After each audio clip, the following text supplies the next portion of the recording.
Tonight, Madeleine's parents, Jerry and Kate, are still waiting desperately for news. The girls' parents had gone to have dinner once their children were asleep last night, but returned to check on them only to find that the little girl had gone missing. Did you kill your daughter? No, never.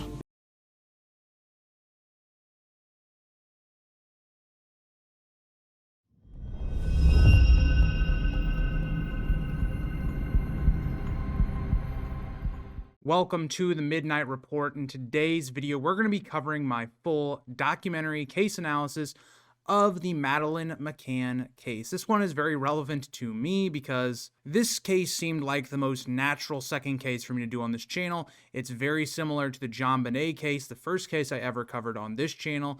And so I wanted to dive into the Madeleine McCann case. I've been researching for months in preparation of actually making this video and recording it. And for any sources or any information that I use in this documentary, a lot of it came from these two books, from Kate McCann's own book on the case, and then also this book, Looking for Madeleine, by Anthony Summers and Robin Swan. Now, I did have other sources as well because I needed more information on certain things that I was interested in this case or that I felt like needed more expanding. But I will say right away, in terms of my research for this case, of course, this is going to be a biased book because it's coming from one of the biggest suspects of the disappearance or maybe even death of Madeleine McCann, coming from her own mother.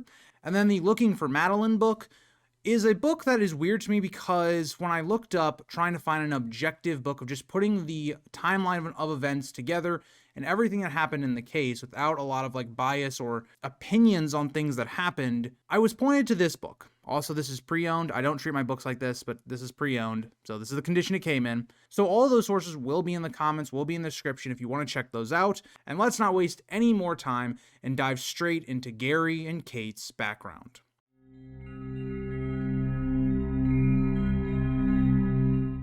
So Kate McCann in her book spends a lot of time on her story. She describes herself as being religious, going to church when she was younger. She seemed to me like somebody that was like one of those popular but maybe like sheltered kids is kind of my read on her. Like she's kind of like one of those people that in my opinion is like she's the stereotypical like very innocent religious girl and then goes to college and then it kind of goes crazy. That was kind of my read on Kate at this point of her life, but feel free to check me on that. I didn't spend a whole lot of time on her background because a lot of it is kind of like, okay, it's coming from her own point of view. And so I kind of had to read between the lines, but feel free to let me know what your read of Kate McCann's background is.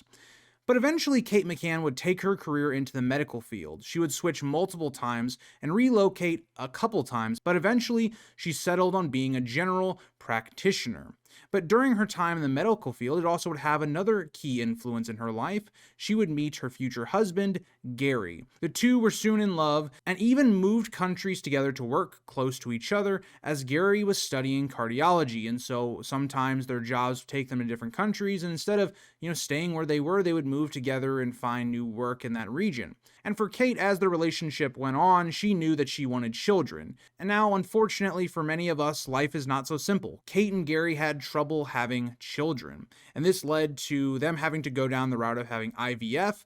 And eventually, through this process, they were able to have Madeleine McCann on May 12th, 2003, and then in 2005, she would also be followed by her twin siblings. And after this point, there's not a whole lot I want to discuss in terms of the family dynamics before we actually get to the trip to Praia da Luz. There is this idea that Kate brings up in her book that Madeleine had a lot of trouble sleeping when she was younger, but it seemed like that went away as time went on, and so that wasn't a huge factor, but it is something relevant to understand because Madeleine is going to have very much sleeping issues during this trip. And so before we get to the Praia da Luz trip, I want you guys to remember both of them were doctors, they were medical professionals, and that is important to some of the theories that we'll discuss later on. But that will lead us to eventually them deciding in 2007 to take a trip to Praia da Luz.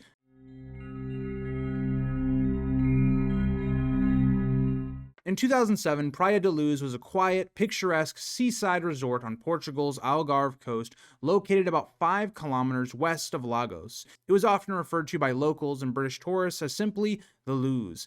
The area's name means beach of light and reflected the sunny, tranquil nature of the village. By that year, Praia da Luz had transformed from a small fishing village into a popular holiday destination, especially for British families seeking affordable, family-friendly vacations.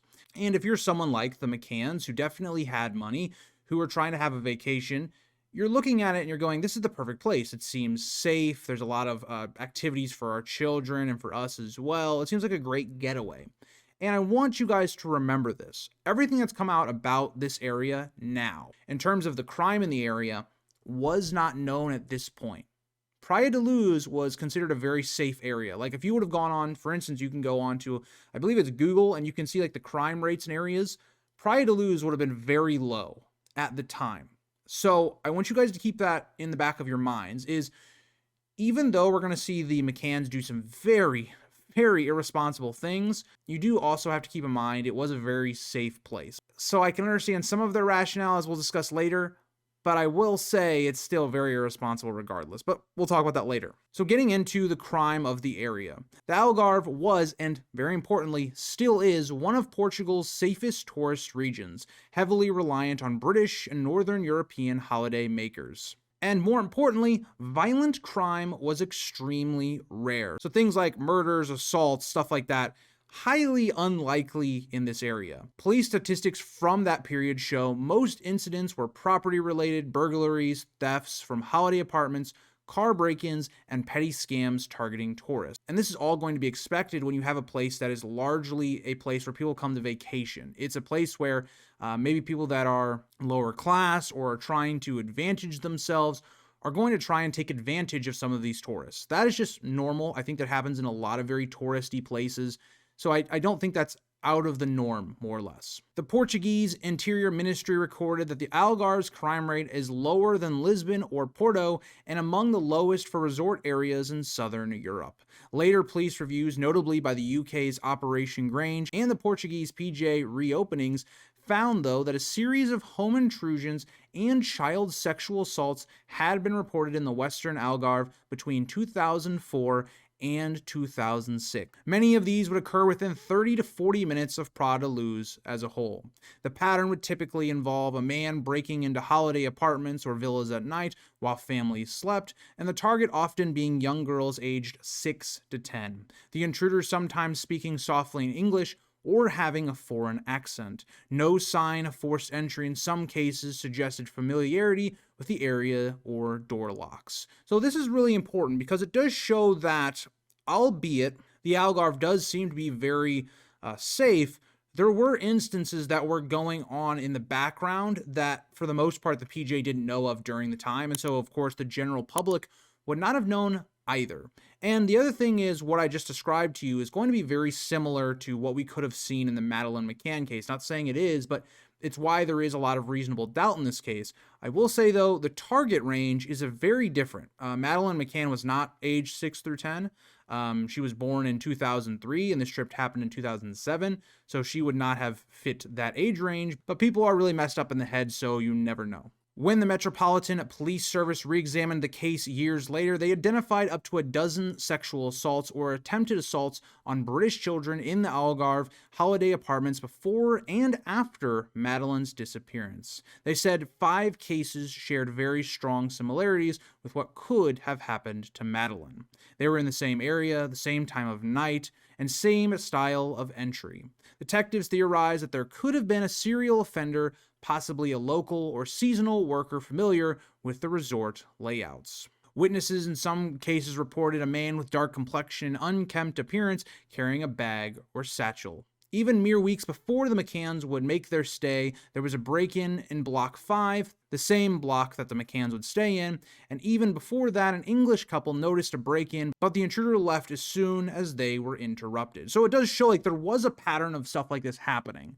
It's not like it came out of nowhere, once Madeleine McCann was abducted or whatever you believe happened there. And again, I don't want to get too far into it. I just want to set the stage for what Praia da Luz actually probably was during that point. This is not stuff that anyone really knew at the time. This is what deep investigation found years later, but it's to set that stage, kind of understanding what the McCanns were walking into. Even further, around 38 registered or known sex offenders were identified as living in or having ties to the Algarve during the 2000s. At least 12 were within roughly 50 kilometers of Praia da Luz at the time of Madeleine's disappearance. Most were foreign nationals, British, German, or other European people who had moved to the area seeking seasonal work, cheap housing, or anonymity. I want to emphasize, at the time, there was no real sex offender list across the nation. That was just not really a thing in the EU in general. So there wasn't really a good way of tracking these people. Like nowadays, this is not the case at all. Like this would be a huge deal. Like you would be able to know if you wanted to.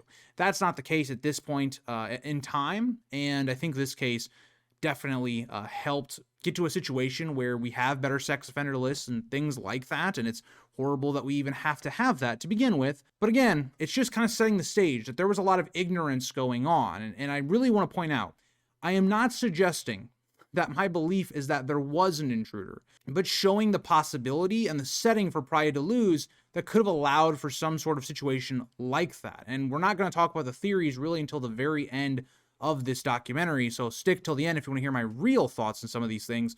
But it's just set that groundwork that is needed, that I think many people that cover this case wait to do until way later in the video when it's not as relevant. So I really wanted to set that groundwork here. To finish off with Praia da Luz though, most of this at the time was unknown by the GNR and law enforcement as a whole, and I want to emphasize everything that we know on terms of violent crime, in terms of break-ins, all that kind of stuff, was found years later. And even during that point, we know that it is very rare for violent crime to have happened, but it was happening. The area at the time had a reputation of being a very safe area, and the McCanns would obviously have no idea of there being real dangers there. And this would lead us to the fateful trip to Praia da Luz in the end of April 2007 to the beginning of May 2007.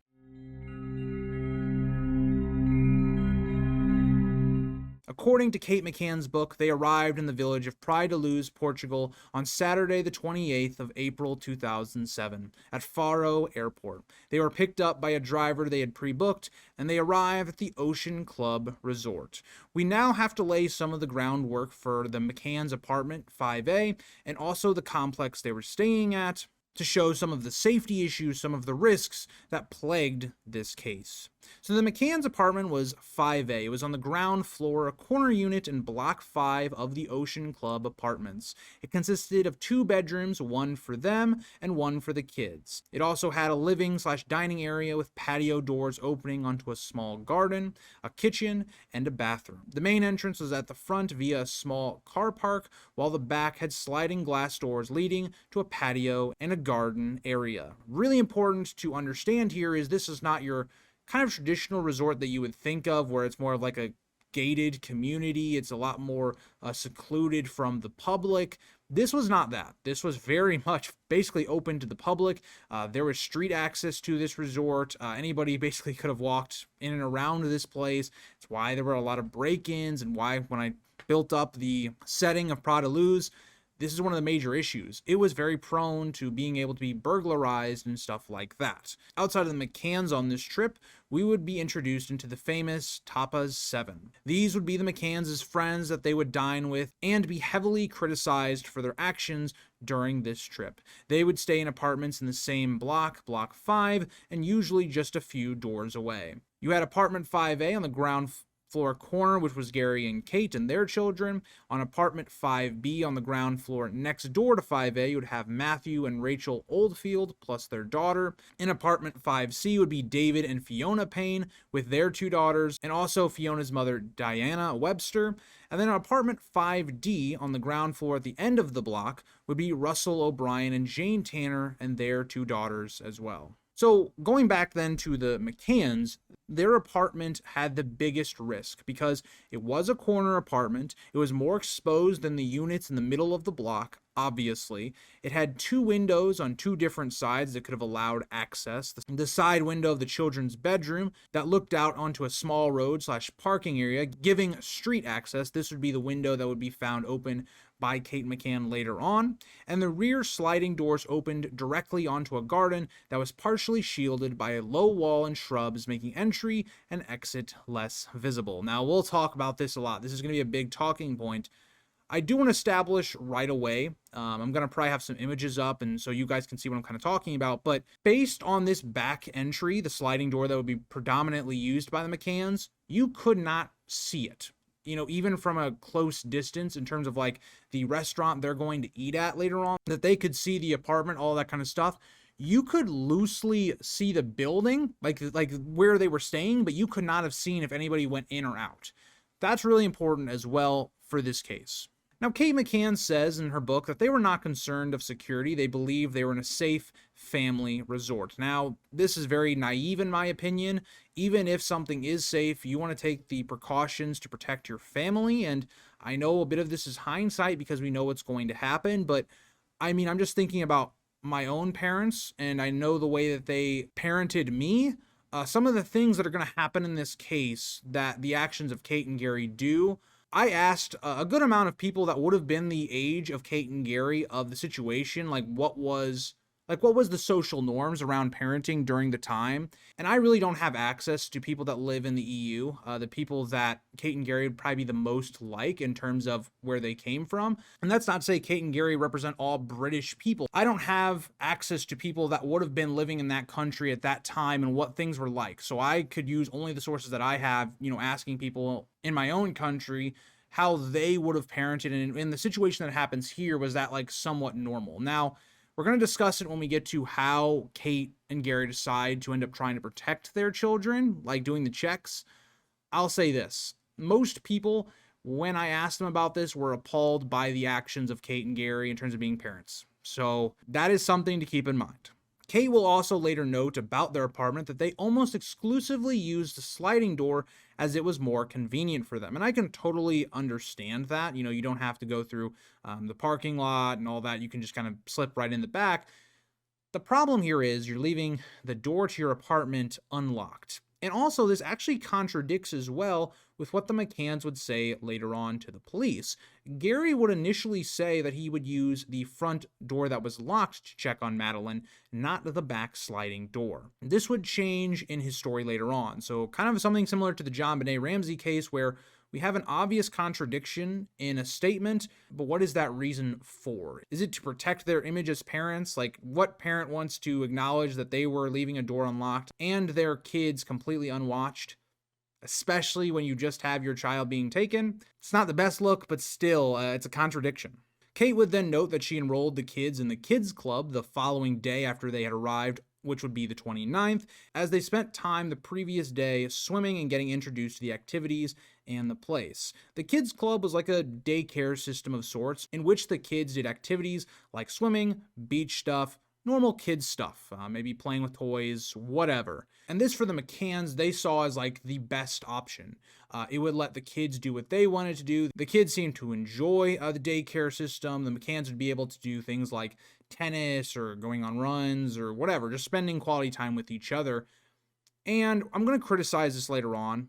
I'm not going to criticize it yet. And I know this isn't unheard of in terms of like people having their kids go to daycare at times on vacation, especially going to a resort.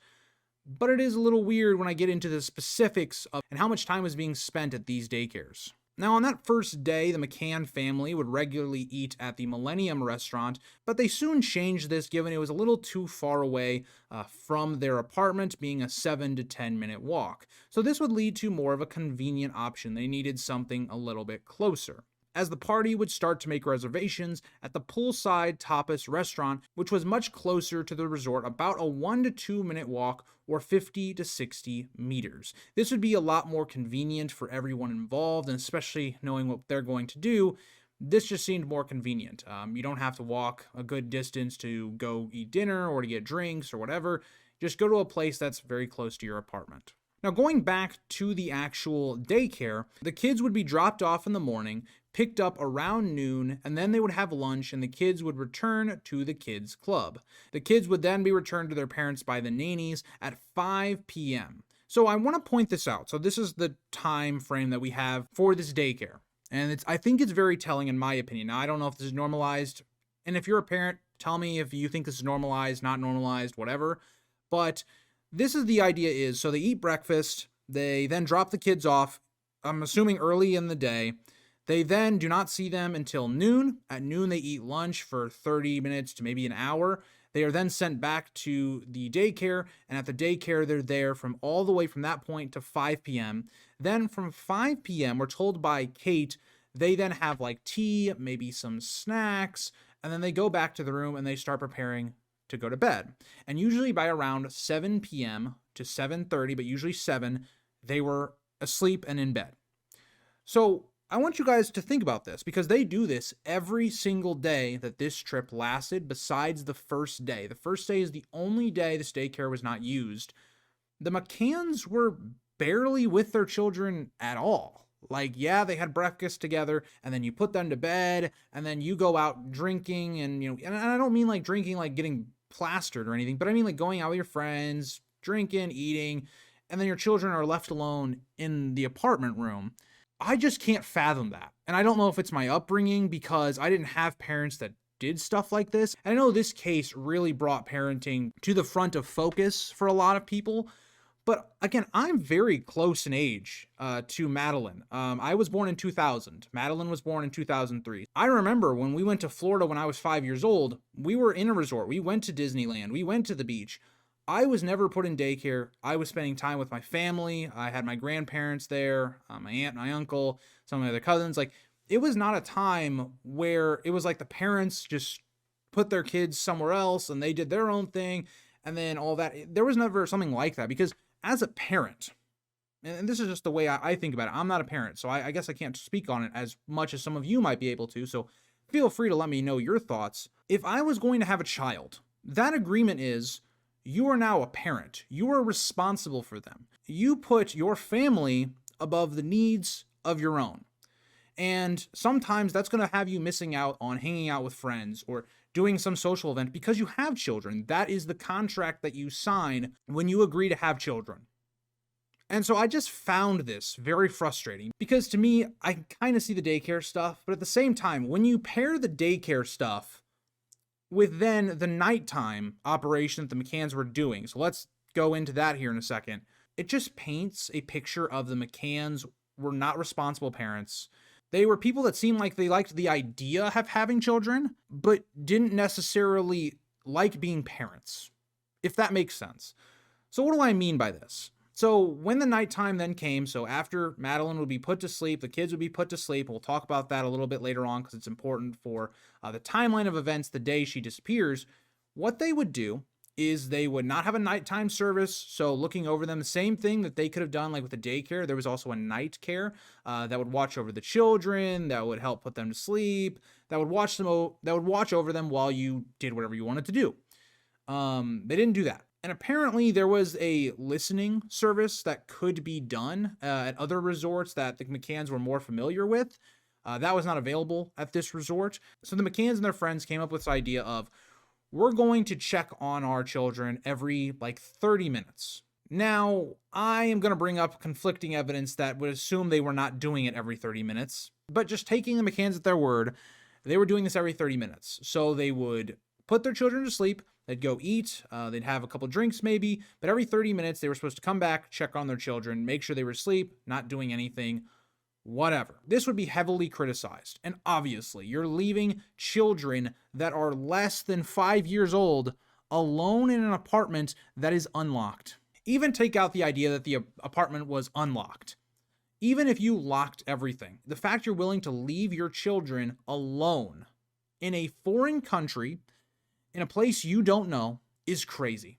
It shows incredible levels of irresponsibility, and we're going to talk about it a lot later, especially when we get to the theories, because I think a lot of what points the finger at the McCanns is they're so unlikable. They do things that you could not fathom. Intelligent people, they are medical professionals, ever doing. So in terms of the nighttime routine, because I think this is very relevant, Kate notes that usually the twins were asleep a little after 7 and Madeleine maybe a half an hour later. But Kate notes that the twins had always been good sleepers and that Madeleine had outgrown her sleeping issues that she had when she was younger, and if she woke, it would be the early hours around 2 to 3 a.m. So that's really important because in the statements that Gary and Kate are going to say, they more or less say they would have drinks, maybe eat till about 11, maybe midnight at times. And so they should be back by the time Madeleine would ever wake up early in the 2 to 3 a.m. range. And so that's really important to also understand is that the claim Kate makes in her own words, in her own book, is that the children were good sleepers and usually did not wake up. And even in Kate's book, she notes that in Portugal, it seemed a bit different. The kids were now all asleep by 7, and at the latest 7:15. They all seemed to go down very easily. And maybe this is because they were tuckered out because of the daycare routine, all the activities they were doing. But either way, they went down early. After this, until they would go to dinner at 8:30, they would sit down, have a glass of wine, and just kind of prepare for the dinner reservation. Maybe this would mean showering, freshening up, any of that. And that kind of gets us to the nighttime routine. And so Kate and Gary did not decide to take the nighttime care option. They chose to do their own checks. And the explanation that Kate gives in her own book is that they decided to do this because it might disturb the children's sleep. And on one hand, I can totally get that because I'm not a parent, but I can totally understand the idea that you don't want to wake your child because then they might be up for, an hour or two and they might, their whole sleeping pattern could be completely kind of destroyed. But at the same time, the nighttime care was about putting your child to sleep and then you carry your child to go back to bed, basically at your apartment. That's more or less the idea and the thought around it. And that doesn't seem crazy. I mean, I can think of a number of times when, for instance, I was asleep. My dad might have carried me into the car and then I slept in the car and then I went and then he put me to bed. I slept again. So I don't think it's crazy. And especially when you look at the benefits versus the negatives, the benefits is you're not leaving your children alone in the middle of night. Again, I just don't understand that. And I will say this, one thing that I'll give credit to the McCanns, and I don't know if this is because of ulterior motives or whatever, but at the very least, something that really bothered me about the McCann case when I studied it is the lack of remorse, the lack of, thinking about that night and saying, could we have changed what happened? The Ramseys, all from one interview I've seen, specifically from John, there is almost no second guessing. There's almost no remorse, no thinking of things that could have been done differently in that case. One thing that Kate does say in her book is that she regrets this. She shows remorse that maybe if they had done something differently, if they had stayed with the children or done this nighttime care, that maybe her daughter would still be in her possession. But Kate defends herself saying, in the moment, she had no thought of this being a safety risk. Kate would say that she and Gary felt safe as the restaurant was less than a minute away and they could see the room from where they were. And I'm going to disprove this right away. Many tests were done to disprove this, like the Portuguese police, the UK press recreations, and documentaries, and their findings suggest it was more like a minute to a minute and a half, not less than a minute. Now, it was possible if you were going at a fast pace for some reason, like say Kate had to really use the bathroom and either jogged or walked at a very fast pace to get to the room, then yeah, it's definitely possible. It could have been a minute or less, but that was not what would be the normal case if you're just normally walking back to your apartment. On the second claim that Kate makes about largely being able to see the apartment and it being like dining in a garden in the backyard, this was also disproved as elevation differences, shrubbery fences, etc. made this impossible to see in terms of the sliding door. Could you see the general building? Sure. Does that help you in terms of feeling safer about your children? It shouldn't. So for instance, let's say you have a 2-story house and you're eating somewhere, but you can see the second story. Would that make you feel safe that you know if an intruder's coming into your house? No. You can't see the front door. You can't see, the windows on the ground floor. So the idea that your justification for leaving your children alone is you can see it, it's not a very good one. Kate would then claim that they checked in 30-minute intervals and went into the apartments and saw and listened to check on their kids. Kate says they went to dinner and enjoyed some adult time, bantering and not noticing anyone else. That first dinner, though, was kind of different. Some people didn't need to make checks on their children. As for instance, Matt was sick, so we stayed in the room with the children, and Dave and Fiona had a baby monitor, which they deemed as not needing to be in the room. Now, I still don't love this. I'd still would rather want to at least be in the same apartment as my children, but at least they took some precautions, like having a baby monitor. So if the child is crying, if there's some disturbance in the apartment, you can at least hear it. So that is some precaution. The fact that people like the McCanns who had medical degrees didn't think to even bring a baby monitor, it just shows the levels of incompetency and also irresponsibility. Kate would explain that the checks kind of felt necessary as that gave them time to go to the bathroom or get things or whatever. And I personally don't see this at all. Could you imagine, so you're on vacation, you're at dinner with your family, and you basically have a clock in your mind that's like every 30 minutes, I've got to leave the table. It doesn't matter the conversation going on or what's happening. I've got to leave, got to go check on the children. It's one of the reasons I just don't believe their timeline of checks. Kate said that they would be done for the night at 11, as they would be up by 7 to 7:30, and she rebukes the claims that they were partying or drank excessively. Some people would make claims that the McCanns were just getting blackout drunk every night and just adding to the fact that they are very unlikable, but that doesn't seem to be the case. The restaurant staff do seem to back this claim as well. Like, they weren't necessarily getting drunk. They did have wine, they did have alcohol. They were probably a bit louder than a lot of other people, but they didn't necessarily just seem to be drunk or just blackout or anything like that. The following days would follow the same pattern, something that could have led to someone learning their routine. And this is another key point because nothing really changed. They would have the kids at the daycare. Kate and Gary would do kind of the same activities in the same type of windows. They would eat at the same place, all that kind of stuff, so that if somebody was looking for a target, the McCanns would be the perfect target. And this would be backed up later on as Kay would find out that there was actually a note, the note for their reservation, was placed on the receptions book that was open for all staff and probably visitors if they wanted to see it as well. And this is important because what was on that note was basically the idea that the McCanns and their friends were checking on their children. Their children were alone at night. So if you're somebody that sees this, you can go, oh, this is easy pickings. I've just got to more or less figure out when their routine starts and when they get back, go in when they're not there, and then take their child. That's very alarming. And that should lead to the idea of you shouldn't be leaving your children alone, but it just adds to the idea that there is a possibility somebody could have easily figured this out. But skipping to May the 1st, Kate would note in her book that there was an incident where in the middle of the night, Madeleine was awoken by her younger sister crying and slept with Kate and Jerry that night. This is very relevant given how Kate says that her children had been good sleepers. So this is the first night that we have, and this is from Kate's own words, so we would assume this did happen. Madeleine was woken up in the middle of the night and slept with her parents.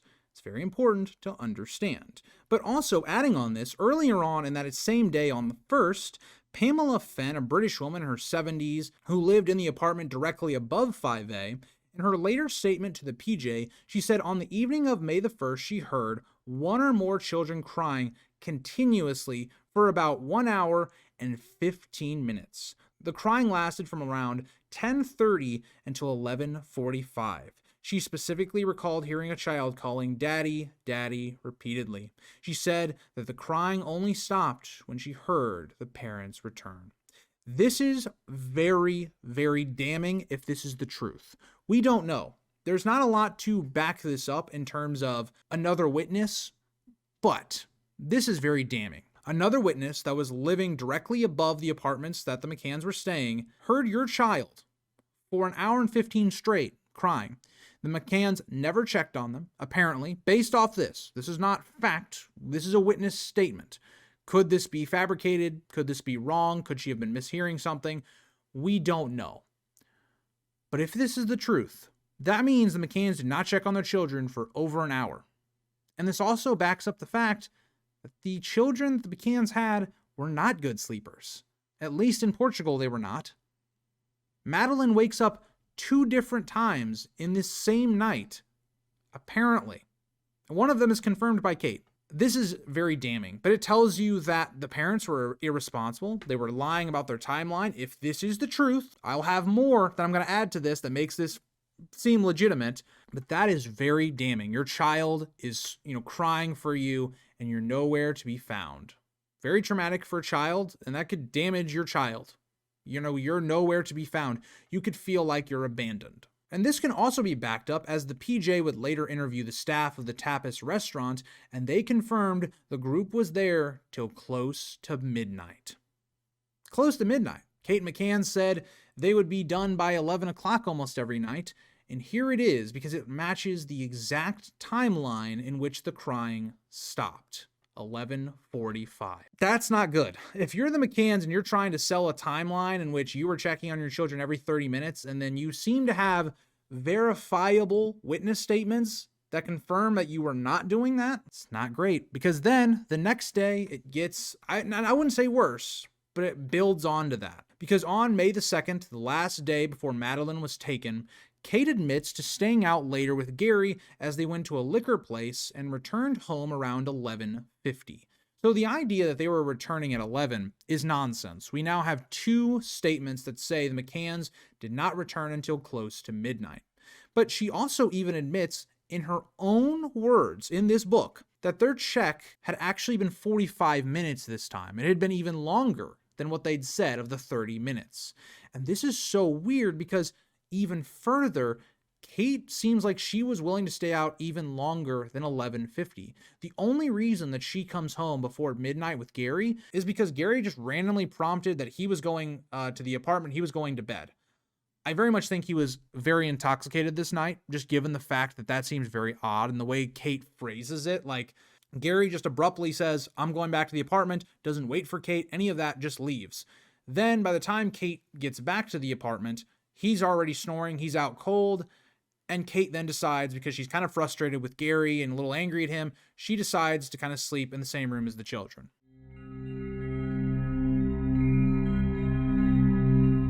And then to build up on this, right? So the McCanns seem late on their checks. They returned later that night. The day Madeleine disappeared on May the 3rd, 2007, we start the morning around 7:30 with Madeleine asking, why didn't you come when Sean and I cried last night? This now indicates 3 times that the children of the McCanns woke up earlier or in the middle of the night, contradictory to Kate's statement that the children were good sleepers. It's also heartbreaking that we now have a second instance in which the McCann children woke up, were crying, and nobody came to comfort them. Heartbreaking. These parents are terrible parents, and it paints the idea that the McCanns were deceiving the police, were lying about their story, and especially about their checks. Now, the real question is, why were they lying? Was it to try and protect their image? Was it to hide that they did some sort of crime? What is the truth there? And that's something we'll have to figure out by the end of this video. Kate, then following up Madeleine's heartbreaking question, had asked when this was, as she was confused by this. Well, given you were never there, really, I guess you would be confused by this. But Kate never got an answer, as Madeleine moved on to something else. And you would assume maybe Kate should press on this, but she didn't. And Kate later would be remorseful of this, of not pushing for this, and she thinks that this could have possibly been Madeleine hearing an intruder or something like that, but we just don't really know. Kate would then explain that she and Gary were concerned, but not overly concerned. Yes, it was unusual for the kids to wake before the early hours, but it meant that in the span of 30 minutes they had fallen back to sleep. Kate believes this could have been the person who would kidnap Madeleine later on and regrets not asking Madeleine more. But I want to contradict this, because Kate, in her own book, her own words, this is not me pulling from another book or another sources, from her own book, states that the night before her check had been late. The check had been 45 minutes. So this timeline of which Kate believes that they could have woken up, 30 minutes they cried, but then they fell back to sleep, is not true, because it would have been longer than that. So already that is wrong. I also want to point to this. At this point, it's not unusual for the McCann children to wake up in the middle of the night. We have verifiable statements now. We have at least 2 from Kate. 2 from Kate have said that Madeleine has woken up earlier than she usually would in the night. 3, if you want to include the other witness statement from the neighbor that was above them. So 3 moments. And I want to point this out. It's not like they've been in Praia da Luz all that long. they've only been there for like half a week at this point. So if you're looking at like 4 to 5 days, 3 instances in which they've woken up unusually, like before they normally would, given Kate's account, is very alarming to me. Kate would then go on to say that there had been a brown stain on Madeleine's pajama top that she could not recall where it came from. So she suggests maybe it was an accident from their tea that they would give the children, usually when they came back for the night around like 5 o'clock, 5:30, or it possibly could have been an intruder. So what Kate kind of propositions is there was possibly this idea that the reason Madeleine would have woken up the day before, maybe an intruder had been scouting out the apartment or even trying to kidnap or rob the apartment that night, but something went wrong. Maybe Madeleine woke up, maybe Gary came back before the intruder knew. That is what Kate is basically trying to hint at, but also this could be an accident. She kind of leaves the door wide open. Now, I would lean towards this more than likely being from food or drink, just given the fact that this is what kids do. Kids can be very messy, especially at younger ages, so I think it's much more likely that it was probably from something like that than an intruder. But outside of the really weird Madeleine question in the morning, the day followed the same routine as the others. A sad note that we would know is that the last known photograph of Madeleine would be taken during the lunch break when Madeleine was at the kiddie pool with Kate. But after this, she would go back into her daycare, and eventually she would be returned to Gary and Kate, as Kate would see her at around 5:30 once she finished her run, and she meets Gary and the kids already having their tea. The other couples were at a beachside place eating, and Kate said Madeleine looked exhausted, and after the tea carried her back to her room. So Kate puts a lot of emphasis on the fact that Madeleine seemed overly tired, and this could be for a lot of reasons. And if you're Kate and you believe, because given when she's taken, she believes that her children were sedated, the possibility could be that someone had tried to sedate her the night before, or that something had happened during daycare. You could also point to the idea that if you believe the parents were sedating their kids, this could be an effect of trying to sedate them the night before.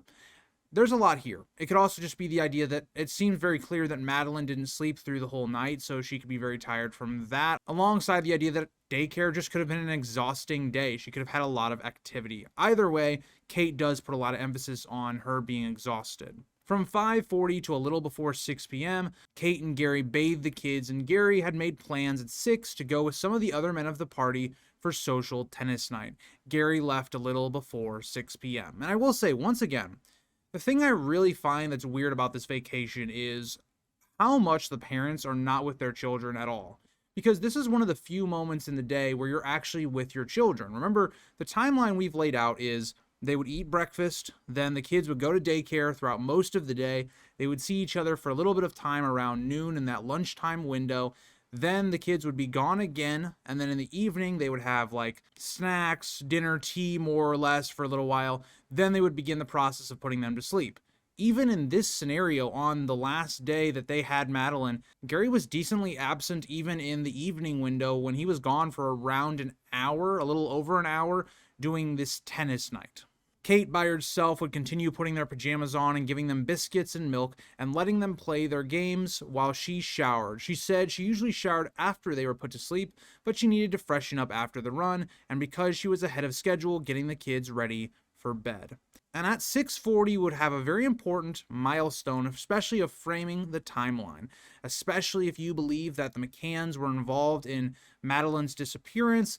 The next few things will be very important to understanding a timeline in which something could have gone wrong. Now, I really want to emphasize this isn't necessarily what I believe happened, but I want to explore all elements of this. You know, the intruder element, the possibility of the McCanns, and I really will get to the root of a lot of this stuff towards the end of the video, so really stick towards the end for when I discuss all these theories and what could have happened. But I do want to try and put together a timeline in which we can dissect to figure out what happened. At 6:40 p.m., David would knock on the patio door as Kate hurries from the shower with a towel, and David asks Kate if she wants help taking the kids to the play area as some of the other families were. Kate would say no as the kids were already tired and they were winding down to bed. Now, I do want to back this up because this is just something that Kate claims in her book. So I really wanted to see if there was information to back this up. Did David back this up? Did he see anything suspicious? And so when I did some research, David did back this up. He did note that it seemed like Kate was in the shower. He also saw Madeleine with his own 2 eyes. So it seems like if there was an accident, if the McCanns were involved, it had to have happened after this point of 6:40 p.m. And that's really relevant when you're working on a very tight timeline, because when we get to when they leave at 8:30 or around that.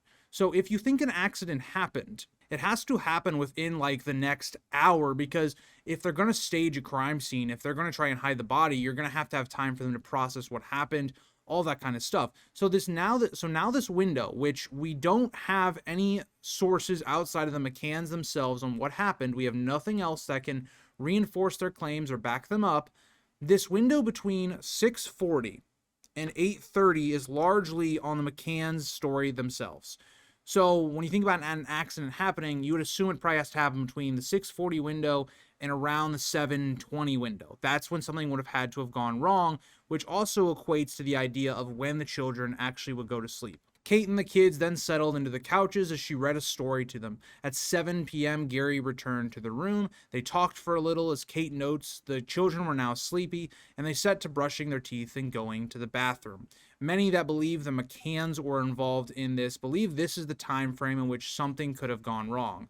The children were sleepy, if there was a sedative being used, and don't worry, we'll talk about the sedative later, why people believe it, all that kind of stuff, but if there was a sedative being used on the children by the McCanns, this is the point in which there could have been a possible overdose, or possibly the sedative could have had a much greater effect that it caused Madeleine to maybe hit her head or something along those lines. It would have happened probably at this point. If that is the case, that's not saying there was an intruder, but just to establish some of the timeline that other people believe, as well as Kate's timeline as well, kind of putting them both together. Kate then led them into their bedroom and read their last story to them. All of them were still awake, and Gary came in to say goodnight as well. Madeleine had her princess blanket and cuddle cat toy that she always slept with. Kate notes they would go to sleep quickly, but they left the door open a sliver for some light. This would also be very huge in the case moving forward, as the position of this door seems to change throughout the night. Between 7:15 and 7:30, Gary would take a shower, Kate fixes her hair and puts on makeup. The two then relax a bit with a drink and reflect on the vacation, and specifically what they might do differently. Maybe more time with each other, maybe getting nighttime care for the kids, and or reflecting on their younger years. And at 8:30, Gary checked on the kids before they left for the restaurant. So that is what Kate suggests happens in this window that is largely unknown, because we can't really back it up with any other sources. We just know that they arrive at the restaurant around this time because of the staff and other witnesses, and we know that David also backs up the story that Kate says at around 6:40.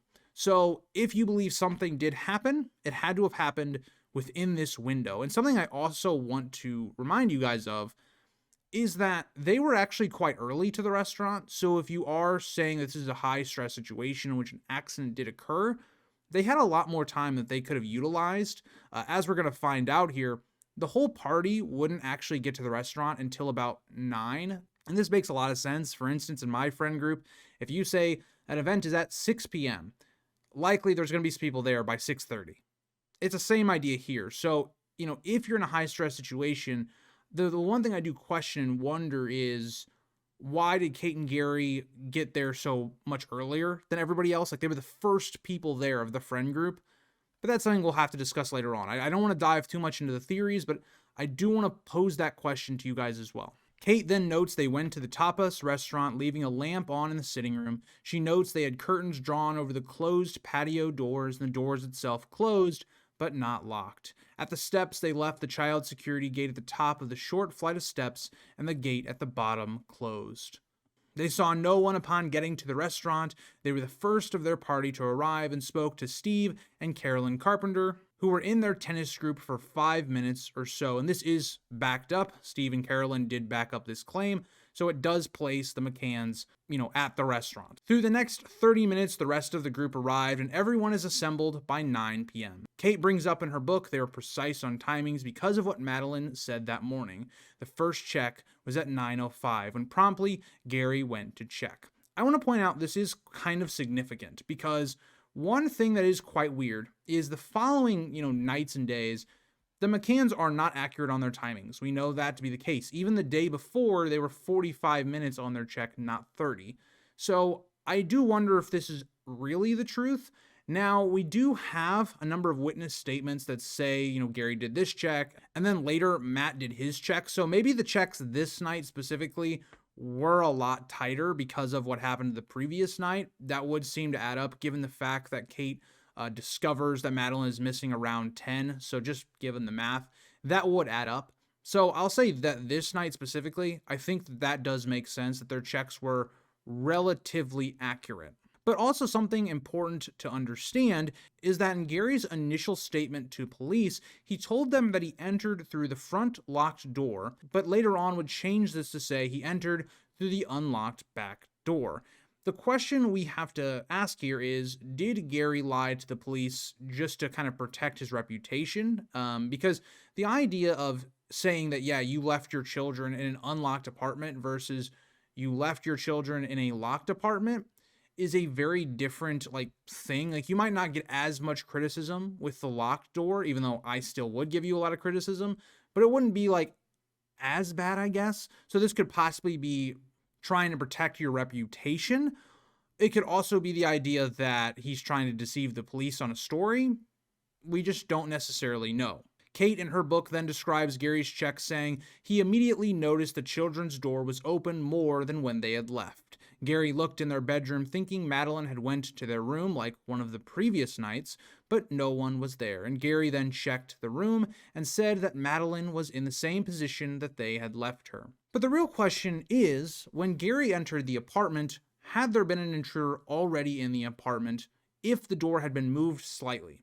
Now, we don't know necessarily because Gary doesn't check the entire apartment, and you wouldn't necessarily do that if you're just making a check on your children and you're trying to rush back to go to dinner and to, drink and stuff like that. You're not going to check the entire apartment if it just seems like the door was cracked a little bit more than you possibly thought it was.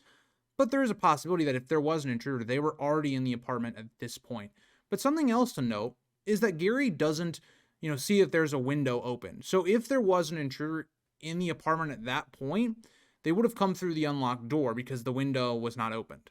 So you kind of have your back and forth there on if there is an intruder already in the apartment, it wouldn't necessarily make sense given the crime scene that Kate finds. Before leaving the apartment, though, Gary went to the bathroom and put the children's door back to its original state. He then, on the way back, ran into Jess Wilkins, and they talked briefly. Kate notes that Jane, one of the wives of the group, saw this exchange as well. So there's a couple important things here. Jess has no reason to really lie for Gary, so this did seem to happen. There's a little bit of confusion on this, but we do have a verifiable source that puts Gary walking back around this time that he did the check. So the check did happen. We know that to be the case.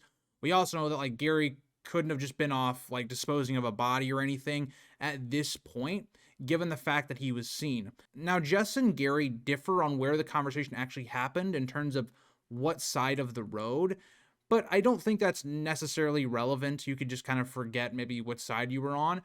But the thing that's really weird is that Jane also claims to have seen this happening and that she was on the same street, but Jess and Gary say that that didn't happen, or they didn't actually see her. Maybe they were so in-depth in conversation that they just missed her. I doubt this a lot, and I think Jane is one of the most unreliable sources in this entire case. She brings up a lot of claims that end up turning out to be extremely false or misleading. So Jane is one of those people that I want you guys to just keep in the back of your mind of being, when I say their name, take a grain of salt from that, because a lot of the times they say things, it's not backed up by literally anybody, or it turns out to be false.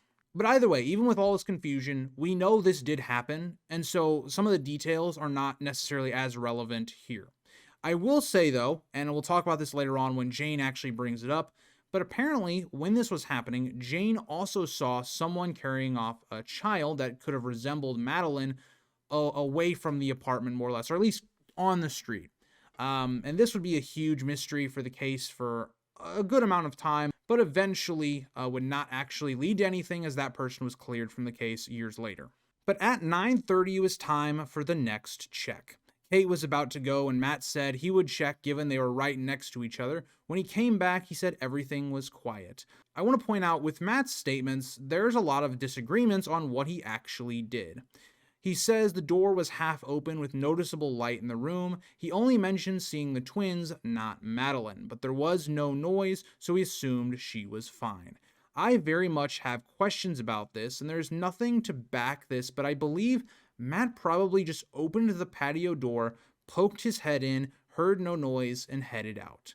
I again point to the idea that his statements contradict, as in one statement he said he never entered the kid's bedroom but just listened, but later changed this to seeing the twins. I believe that Matt changed his statement to make himself look better, because the idea that these checks were supposed to be in depth, you were actually going into the apartment, checking on them, making sure the kids were fine, I don't think he was doing that. I think that he might have gone up to the door, maybe opened it slightly, listened in, didn't hear anything, and then left.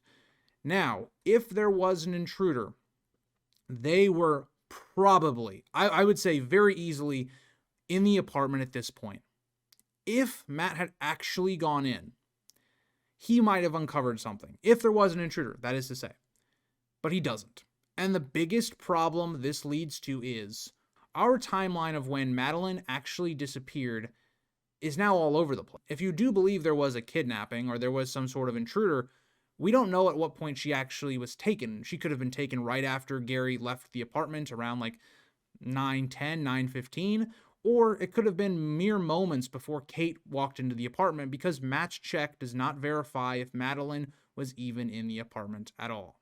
And the other problem with this is, if you believe the McCanns did it, well, you can't really say if Gary actually did see Madeleine. She could already have been gone at this point or been hidden or whatever. So that's the problem you run into, is there's no way to build an exact timeline of which an intruder would have taken Madeleine. It just has such a wide gap of time in which it could have happened. But at 10 p.m., the fatal check would be made. As Kate would go to make her check, she entered the patio doors, listened, and heard nothing. But she saw the children's door was quite wide open. As she went to close it, it slammed shut. I always found this to be very theatrical, but I also think this is very practical. In my own house, we have two doors when you come in our garage. So you have the garage door, then you have another door which like leads into the kitchen. So whenever that second door is opened and there's a little bit of wind, you will see that door like slam. And it used to freak me out when I was younger because I was like, what the hell was that? So I don't think this is anything, weird. It just kind of feels like very theatrical. But I still think it makes a lot of sense. It is realistic. She then went to see if she had left the patio door open, which she had not. I think that's very normal, especially if you're trying to figure out where did this wind come from when there's no windows open, you would assume, okay, did I leave a door open? How did the door just slam shut? So puzzled by this, she returned to the children's room, opened the door, but could not quite make out if Madeleine was there. She did not turn on the lights, in a habit of not wanting to wake the children, and then realized that Madeleine was not there. She then did the same thing that Gary did, and as she went to check into their room, like Madeleine had done many nights before, sleeping in their own room, maybe even going to look for them as she had woken up and the parents were not there, but she was not. At this, Kate began to panic. She rushed back to the children's room, and at this, she finally noticed that the window was wide open, as a gust of wind had come through it. And this is a moment that will be heavily criticized, because Kate does not seem to have the normal reactions that most seem to have. And again, the problem is you have to have this argument of, in a traumatic situation, we don't know what every one of us would do. But I will say there's some stuff here that happens that's really odd. Kate would then notice that Madeleine's toy and blanket were still there, and she went to the window where the twins still slept and looked out hoping to see something, to which she saw nothing. Kate then begins frantically looking around the apartment, hoping to find her in places like the kitchen, closets, etc., but she was gone. Kate then headed out of the patio doors, running to Gary and their friends, all while the twins were left alone. This is a huge moment, because you've got to be thinking, Kate in this book tells us that she believed it was a kidnapping almost immediately. And when she goes to yell for her friends, she says that someone has taken them, or they specifically have taken Madeleine. So she believed it was a kidnapping right away. Is this out of the ordinary? A lot of people have said yes. Why wouldn't she think that Madeleine had just wandered off? She had woken up a few times already on this trip. Why not this time? Maybe she had gone wandering to find her parents. That's what the GNR and the PJ initially thought. So why not Kate? And I want to point this out. I've never really understood this. If there was an intruder, right? And even in the case of the PJ and the GNR, I don't understand the rationale either. If the window is wide open, why would you assume that a child willingly left the apartment? If the window hadn't been open and Madeleine was gone, that makes a lot more sense, because a child would probably be able to get out of the unlocked patio door, and then also maybe even the child gate that they had. But a window? I mean, do you really think a child less than 5 years old could have been able to figure out how to get this window opened, had the strength to also lift the window open, to then get out of the window and then just start wandering the streets? I just find that very unlikely. So the idea that there was an intruder, if the McCanns are completely innocent in all of this, they had nothing to do with it, it would make a ton of sense for her to initially think that this was an intruder because of the window being opened. That is my rationale on it. I know a lot more people do not share that opinion, so feel free to let me know what you think about Kate's initial reaction. And then the second part I want to talk about here is, why would you leave the twins alone? So working under the assumption that Kate believed that this was a kidnapper and an intruder, why would you leave your 2 children alone? The intruder could still be in the apartment room, which not exactly likely given the fact that the window is open. You would assume that they'd already left, but then again, the McCanns very much believe that the window is used to get into the apartment, not to necessarily get out of it. And so the possibility could be that they were still in there. Now, Kate had checked the room briefly, the apartment briefly, and there wasn't a sign of, an intruder. But I'll say this, if you were so close from your apartment to where you were staying at, that was the whole thing that they said. It was so close. It wasn't a huge safety risk. They felt pretty safe. Why don't you just go to the back door, scream? If they're so close, they should be able to hear you. You shouldn't have to even leave the apartment. That's not what happens.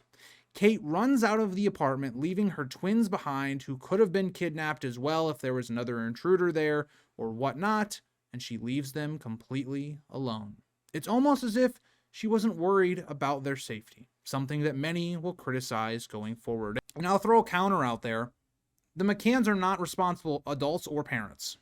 So the idea that Kate thinks of more of herself and more, Madeleine, than her other 2 children is not surprising to me. Given all of their actions that they've had on this trip, we do not understand how to be rational parents or adults that put the protection of our children and the responsibility of being a parent to them over our own selfishness, I would say. Another note I want to make on this initial encounter is, how did the twins sleep through all of this? And this will lead into the sedative theory, especially Kate also believes that they were sedated by an intruder. A door was slammed. Kate was very frantic. She wasn't quiet at all. She was extremely loud, screaming. She was rifling through things. There was wind coming into the room. The window was opened. All of this happened, and the twins never stirred, not even once. This is a major red flag to me. I believe that the twins were sedated. Who were they sedated by? That's left up to interpretation, because not only do we have already moments in which the McCann children woke up, not just Madeleine, I'm talking the other children as well, crying at night. The fact that they don't wake up here, but they woke up at other points, which was relative quiet, is alarming. Either way, Kate would leave the apartment, and as soon as Kate could see where they were dining, she started screaming for them, saying Madeleine was abducted. Now, I found this to be very ironic. Here are the McCanns and the Tapa 7 saying they could see where they were, eating, and it was like eating in your back garden, but yet Kate, in her own words, in this book, states she ran until she could see them and then started screaming for them. That implies it wasn't just she went to the garden and started screaming.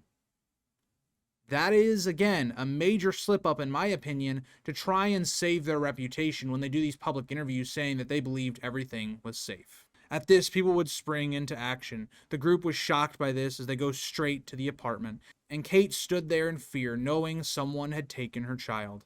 Upon this discovery, Gary investigated the windows and found that it could be opened from the outside, not just the inside. And it's really important for two things about the window. One, both Gary and Kate confessed to messing with the window. Big red flag. This is messing with forensic evidence. If an intruder had touched the window, you are now contaminating that window. But what's more important is the only fingerprints that would come from that window would be Kate's, not Gary's. So Gary admits he messed around with the window to see if you could open it from the outside. His fingerprints were never found on that window. Is that because the PJ and the GNR failed in terms of the forensic side of things? They definitely did to some degree. Or was it because their story didn't really add up? But either way, an intruder must have been wearing gloves if they did mess with this window, because there was no fingerprints found from a third party. But more importantly, the window could not have been opened from the outside unless there were signs of force, all of which there were none of. Very similar to the John Bonet case. In the John Bonet case, in the intruder theory, the idea that there was an intruder that came through the basement window seems to be just not true, just given the fact that there's no signs of forced entry or that someone had passed through there. The same is the case here with this window, is that the window, regardless of what you believe in terms of an intruder, the McCanns, the window seems like it is something that was a setup, or at least was a backup plan. Because I think if you're an intruder, working off this idea, you've been stalking the McCanns, you know of their routine, you know they come through the back door, that it's unlocked. You also know that the back door is relatively hidden. You couldn't see the back door from where they were staying. Why jimmy this window and all this stuff when you could just walk in the back door? And so that's what I believe an intruder could have done, if that is the correct theory. They could have walked right in the back door, and maybe they thought once they're in the kids' room and they were maybe in the middle of a robbery, maybe Madeleine woke up, or maybe they were targeting Madeleine, maybe they opened the window just as okay, if they come in earlier than I suspect, I can go out the window. That's the only way I see the window playing into an intruder. For the other side, the flip side of that, for the McCanns, you set up the window being an idea of this is where the person came in, this is what you should be looking for, this was an intruder, setting up that idea.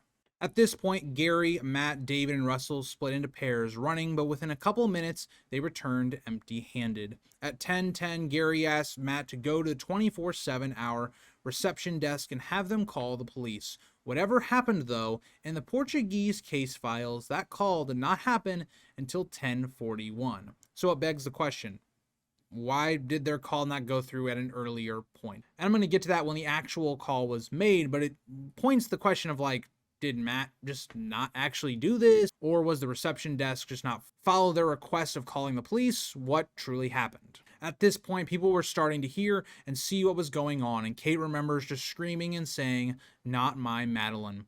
In the living room, Gary and Kate embraced as Kate broke down and stated, "We've let her down. We've failed her." This has been a line that people have dissected to death. It's something that people can justify for basically any theory because it is weirdly framed. We've let her down. We've failed her. So what does that imply? That the McCanns have some culpability in what actually happened. Now, if you believe this is an intruder, you can say that they're saying this because they left the door unlocked. They basically set up a situation in which their daughter could be kidnapped because of their irresponsibility. But if this is from the other side of things, where this was the McCanns that did it, if they sedated Madeleine and things went wrong, they failed her because, well, once again, they were being irresponsible and an accident led to their daughter's death. Either way you want to go with that, it still fits. By this point, the resort staff were being assembled on and off duty to help search. By 10:30, they did their missing child search protocol to search the premises and whereabouts. And at 10:35, Gary sent Matt again to go back to the reception desk as the police were still not there. At 10:35, the GNR had still not been alerted to this emergency that was going on whatsoever. So this is actually when the GNR seemed to be called, at 10:41. And so to answer my question I posed to you guys earlier, upon further research, what seems to have happened is that the person at the reception desk was alerting the manager and staff which then led to the delayed call to the GNR. And that seems like maybe they wanted to go through their protocol of a missing child before getting the police involved. But either way, this would further delay police involvement and also contaminating the crime scene. So this is another big issue, is that the police were not alerted until a good amount of time after. They would not arrive until around 11. And so when you think about this, put this into context. If there was an intruder, they could have taken Madeleine as early as around 9:15-ish, and the police wouldn't get there until 11. And that's not because of the police. That's not the police's fault. That is incompetence for a lot of things and irresponsibility, but that just shows you the difficult situation that the police were in. That they came into a situation that had been contaminated for multiple hours.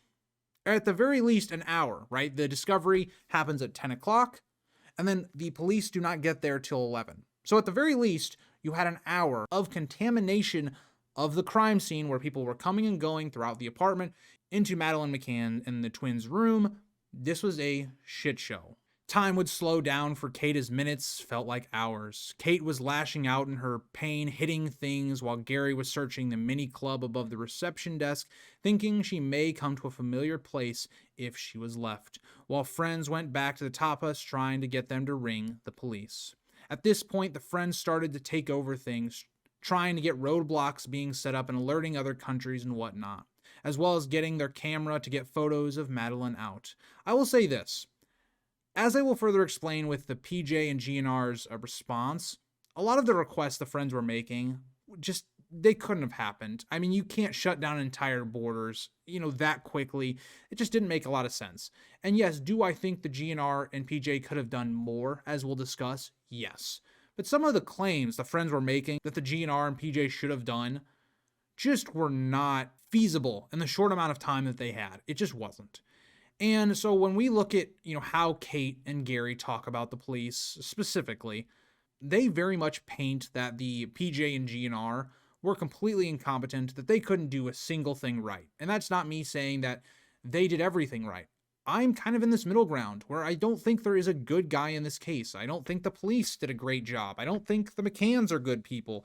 I think almost everybody involved in this case to some degree screwed up. And that's why this case hasn't really been solved. Let's continue on.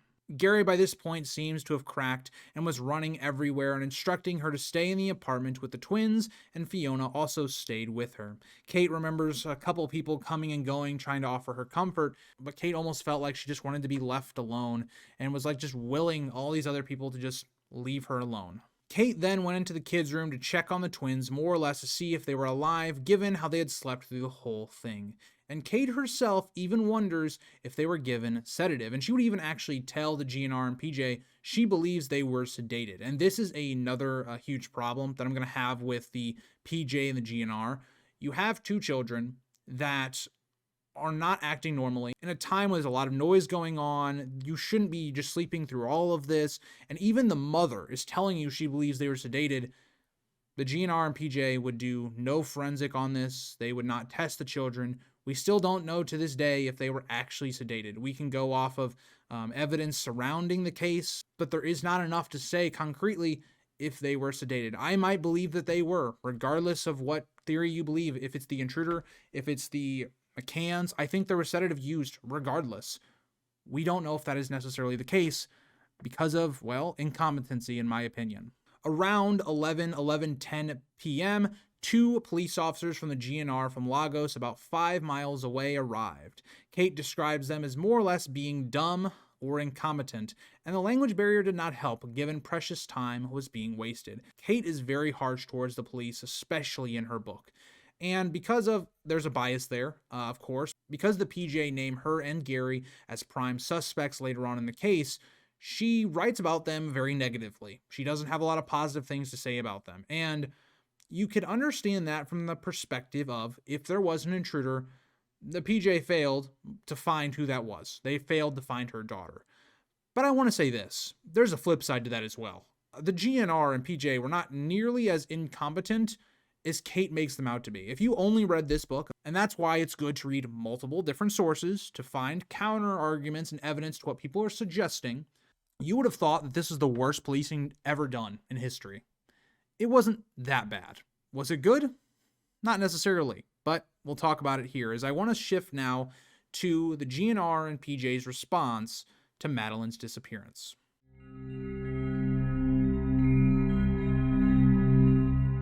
So firstly, let's talk about what the GNR and PJ actually are. For the GNR, they were like your normal policing force. They were preventative policing and immediate response, patrolling, traffic control, responding to emergencies, initial law enforcement actions. They were like your first line of defense. They would be like, if you called 911 right now, it would be like the police coming to your door. The PJ, though, they were specialized in serious crimes such as homicides, kidnappings, drug trafficking, terrorism, and organized crime. But upon the GNR getting there, they began a basic perimeter search, checking streets near the apartment, the pool area, car parks, and nearby roads. Kate in her book very much points out that like the GNR was doing nothing, they were standing around not doing anything, there were no searches going on. That was not the case whatsoever from Portuguese files, from other sources I've read. That just does not seem to be the case. And also, very quickly, there were multiple officers there, not just the two, that were out looking in the surrounding areas.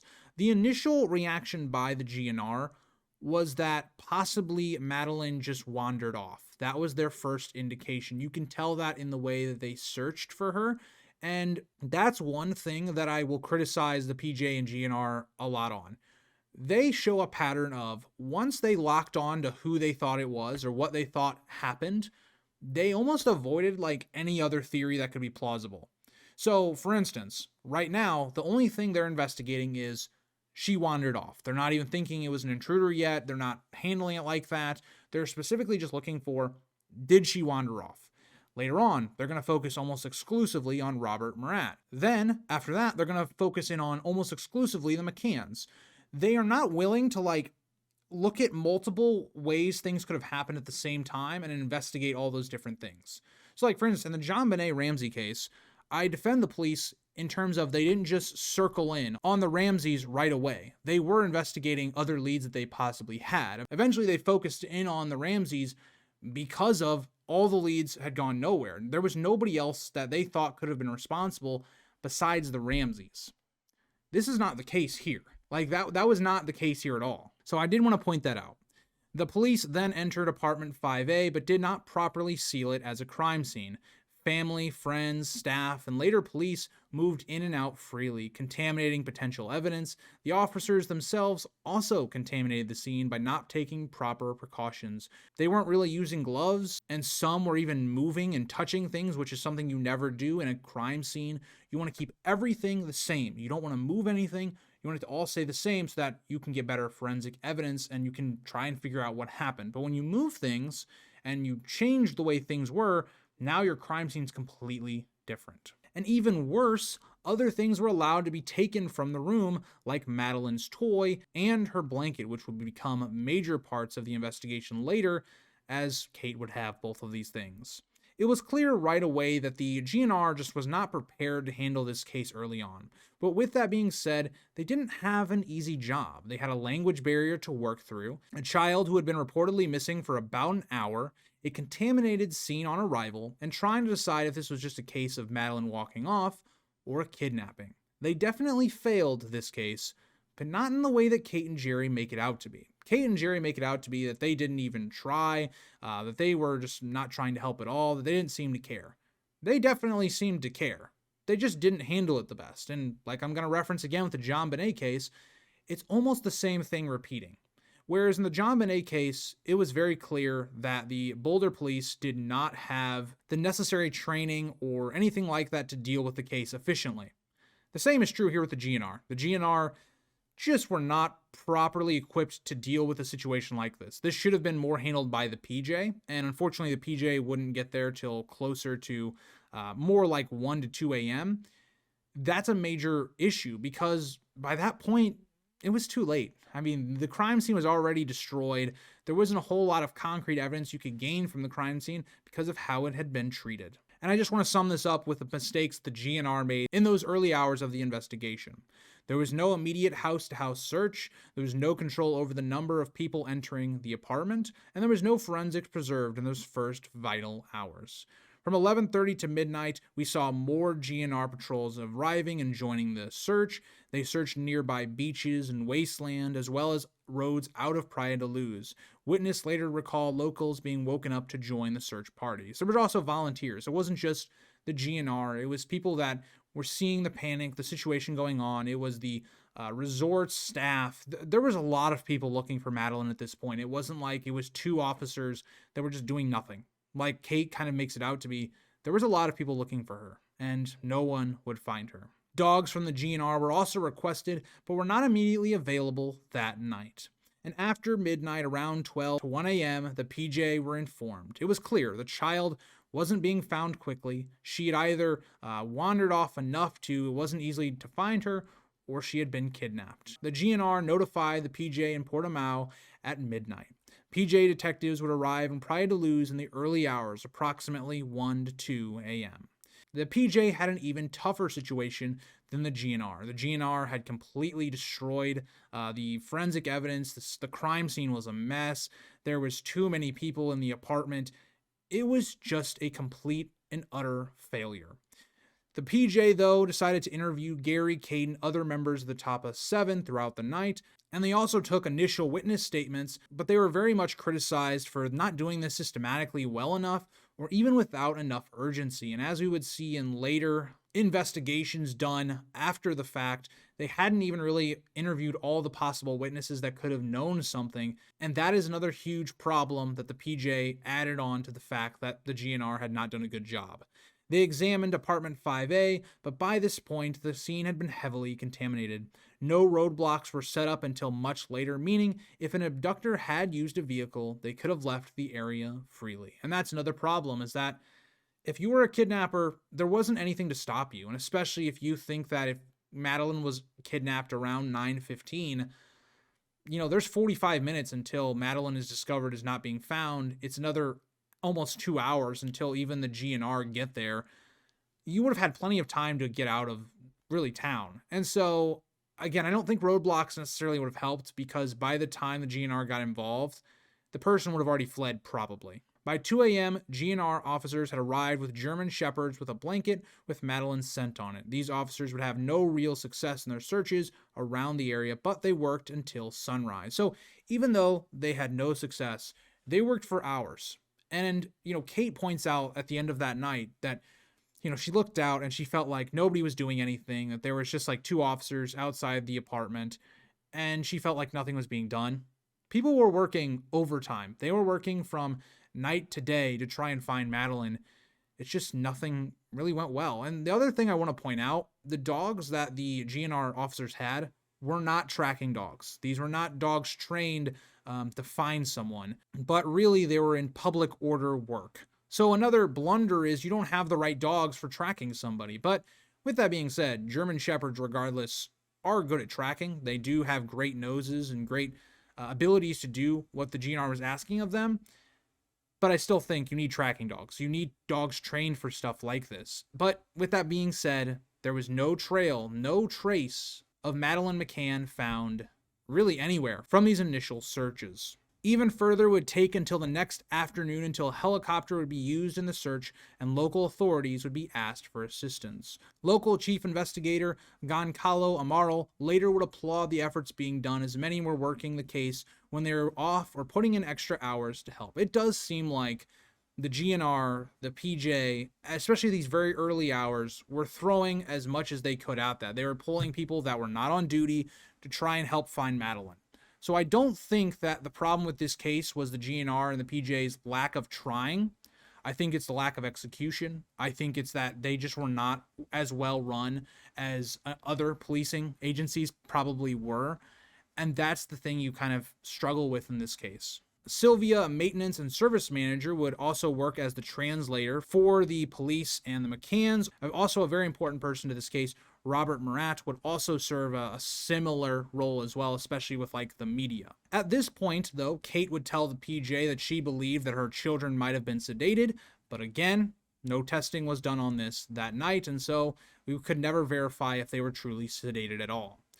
Jane Tanner then finally would tell police, and later she would tell Kate the next day, this is why I don't believe really anything that Jane suggests, that at 9:15 she had seen a man carrying a barefoot child that resembled the clothes Madeleine was in. This was the same time she saw Gary talking to Jess, but I will point it out, someone stepped up as this mystery person in 2013, and his story matched exactly, and this person was officially cleared by police. So I'll say this, when reading both this book and this book, they were written before the point that was cleared. So especially in Kate's book, she believes the person that took her daughter was this person that Jane Tanner saw. That is not the case. So that person has been eliminated as possibly being the suspect. But I also want to note, if you're Jane, you might know something as to how, Madeleine was kidnapped, and yet you hold it. She didn't tell police for hours. She didn't tell Kate, the mother of the person that apparently their child had been kidnapped, until the next day. I just don't trust Jane at all. And the other thing is, when Jane was telling police, initially, she was very vague about what she saw, but as time went on, she became more confident with what she saw. It just doesn't really make a lot of sense. But this would not be the only suspicious sighting that would be seen that night, because we would get the Smith sighting as become another famous sighting of possibly a kidnapper who could have taken Madeleine. As the Smiths at approximately 9:50 to 9:55 saw a man carrying a young blonde girl of about 3 to 4 years old. The child was described as being barefoot, wearing light pale colored pajamas, and in a deep sleep. A head rested limply against the man's shoulder. The man was described as around 30 to 40 years old, medium build about 5'7" to 5'9", short brown hair, wearing beige trousers and a dark jacket, carrying the child in a cradle position. This happened at the Rua de Escola Primera in the upper part of Praia da Luz, about 400 to 500 meters from apartment 5A. This man was walking downhill towards the beach area. Many theories would come from this, and we'll talk about it later on. Some believe this could have been Gary, as the descriptions were somewhat similar, and even the Smiths actually did make a statement like that the person did kind of resemble Gary. But I will say this, the timing doesn't match up. If this happened at 9:50 to 9:55, Gary was accounted for at the restaurant mere moments before Kate had her whole outburst of Madeleine being gone. So the timing doesn't work unless the Smiths got the time wrong, which is possible. But we'll talk about this later on. Meanwhile, Gary called his sister Tricia, informing her that Madeleine had been taken. Tricia and her husband Sandy then contacted the Foreign Office in London, the British Consulate in the Algarve, and the British Embassy in Lisbon requesting assistance. This is something that happens really quickly, is that Kate and Gary get a lot of people involved very quickly. And they don't just make this an issue of the GNR and PJ need to solve this case. They make it into now the British are going to get involved. Now more people are going to get involved. And that's going to create a lot of issues. But shortly after 1 a.m., 2 new officers arrived and the story was told to them and statements were given. So more or less the McCanns give their first statements. David then asked if they should get the media involved, but they were told swiftly no by the officers, which makes a ton of sense. Now, one thing I'll say about what the GNR and the PGA told the McCanns, I think they should have explained why no media was so important. The PJ more or less told the McCanns, no, just don't get the media involved. They didn't explain why. And you should be thinking, well, if you want the police to find your daughter, you should listen to them. They did not listen to them at all. They got the media involved almost immediately. And the reason you don't necessarily want to get the media involved is because if somebody has kidnapped your daughter and all of a sudden this story becomes a national headline, millions of people are seeing this, the likelihood of someone spotting out the girl you just kidnapped goes up by a ton. And also Madeleine had a distinct identification in her eye. So people would have been able to see if it was her. So if you're a kidnapper, it starts to come to this point where it's why risk it and just kill her, unfortunately. And that's the biggest problem with media. That's why the GNR was telling them not to get the media involved, as well as I don't think they also wanted to have their police station put on blast, more or less, because that's what would happen. I think that getting the media involved was a very bad move. If you were trying to find your daughter and for her to actually be alive, that was a terrible move. But if you work off the other idea that the McCanns did it, getting the media involved creates a situation where there's confusion, where it's going to create a system where it's harder to get more accurate details because of the media getting involved and more support rallying behind the McCanns, and also controlling the narrative, something I talked about with the JonBenet Ramsey case with specifically John Ramsey. But at this point during the night, finally police tape was put over the children's door, and a younger officer attempted to take their fingerprints unsuccessfully, as they had to do it the following day at the station. They then asked for their passports and Madeleine. So think about it like this. 10 p.m. is when Kate finds Madeleine gone. There is not tape and Madeleine's room being sealed off until 3, if maybe not 4 hours later. And that's not even saying that the apartment was sealed off. Just the McCann's children's room was sealed. That is crazy amounts of incompetence. The fact that fingerprints were not being able to be taken successfully, and that's what comes in Kate's book, it's not a good look for the PJ. Kate would then ask for a priest, to which none could be found, but she was comforted by a priest on the phone, the same who had married the two. At around 3 a.m., the PJ finally instructed them to get whatever they needed for the twins and that they would be back around 9 a.m. A couple things that were done here wrongly. The first of these is the PJ should not have allowed the McCanns to basically take whatever they wanted. So for instance, Kate could take Madeleine's cuddle cat or her blanket, could take anything from the rooms, things that could be crucial evidence to finding out what happened to her.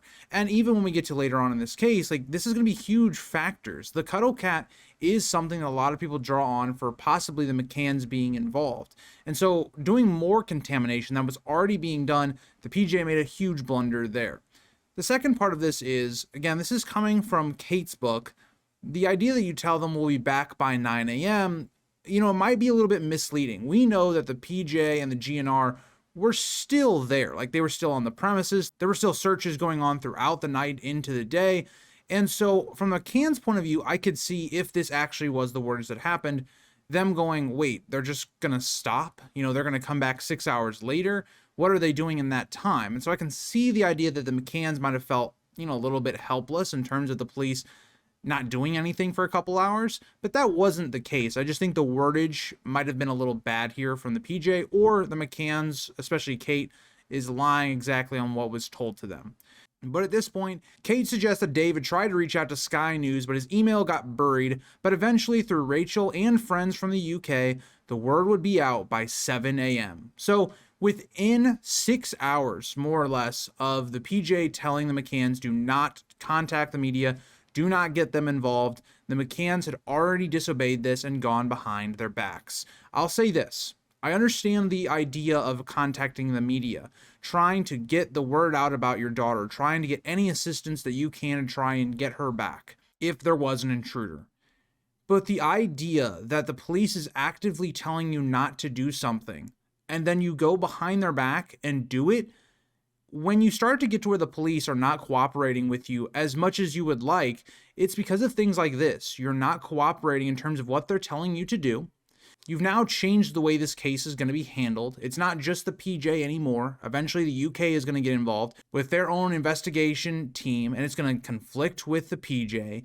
And you're going to have the world stage basically condemning the PJ at every stage of the way, even when they don't have the full relevant information, and they're just blaming the PJ because of what the McCanns are kind of putting out there, of what they're being told. It's all about the way that this case was perceived, especially in those early days and hours. And the McCanns do not help themselves in the way they react to the media, the way they react to the situation, which we'll talk about in the kind of following days in this case. Kate and Jerry would spend the night with Dave and Fiona in their apartment, and Kate even notes they should not have been allowed to take things from the room, and she details that she had held the twins close and were her solace again. In her book, she also notes that the twins never woke that entire night, which is two crazy things about this case. One, evidence was taken from that apartment, and the McCanns were given things they should never have been allowed to have. Two, the twins seem to be obviously sedated. Now, can we back this up concretely? Can we say this for a fact? No. But the idea that two children slept through, police coming and going, their mother screaming and hitting things, and all the chaos that night was, I just don't see a reasonable suggestion to say that the twins both slept through this whole thing. Not just one of them. It'd be different if one of them slept through it and one of them didn't. They both did. It's just really suspicious, and it just leads me to believe that whether it was an intruder, whether it was the McCanns, those children were sedated. On Kate's insistence, Gary and Dave went out looking one more time that night, but Gary came back and had a dark realization. He told Kate that they may never find their daughter again based on other missing children cases. For the last part of that night, Kate remembers seeing GNR officers, maybe a few, doing relatively nothing outside of the apartment. And this is really weird to me because I definitely get it in that point where you're trying to get your daughter back desperately, you're wanting information. When you see two police officers that, aren't actively out looking or anything like that, your mind instantly is going to go to, why aren't they doing more? Anger, stuff like that. But when you reflect on it, as time has passed and now you're writing a whole book on it, you have the relevant information to know that these people, one, were protecting you. They were supposed to, just in case an intruder comes back, they were like your protection. They weren't the only officers working the case. There were patrols that whole night. There were dog searches going on that night. I want to paint both sides. And I'm not taking the side of the GNR and the PJ are heroes and they did everything right, or that the McCanns are wrong in everything that they say. Both sides have obvious flaws and did things wrong, whether it's the McCanns and some of the suspicious things that are going on there, the irresponsible as parents, or the police just being underprepared for this case, not handling forensic evidence well, just obviously not doing things correctly that would have helped the case be solved.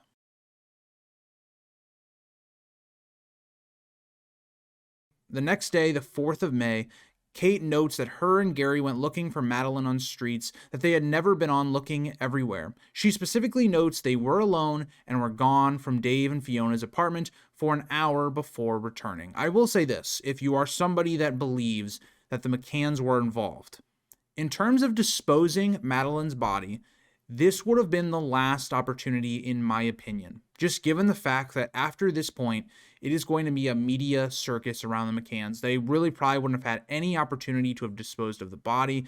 They're also going to become suspects within a few months. This, in my opinion, seems like the last opportunity. They were alone. They were not being followed. From what Kate's own words say, this could have been an opportunity.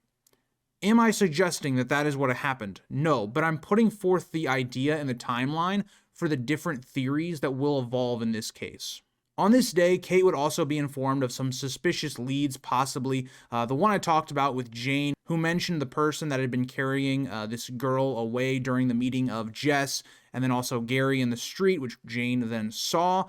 This was cleared in 2013. I'm not sure why it took this long, but this person was cleared in 2013. Kate spends a lot of time in her book reflecting on that, but it's not all that relevant given that that seems like has been tied up. But the other thing that she does mention in her book is that there was a vehicle seen driving towards the cliffs that night, which she highlights as a suspicious, possibly significant sighting that the police did not fully act on. And I do agree. I think that one thing the police did not do a great job is acting on all the leads they were getting. And another thing that's really obviously weird here is why Jane tells Kate of this really important lead, especially at the time. It was like the main theory for if there was an intruder, Jane saw the person. That should have been told to Kate immediately. That didn't happen until the following day for Kate.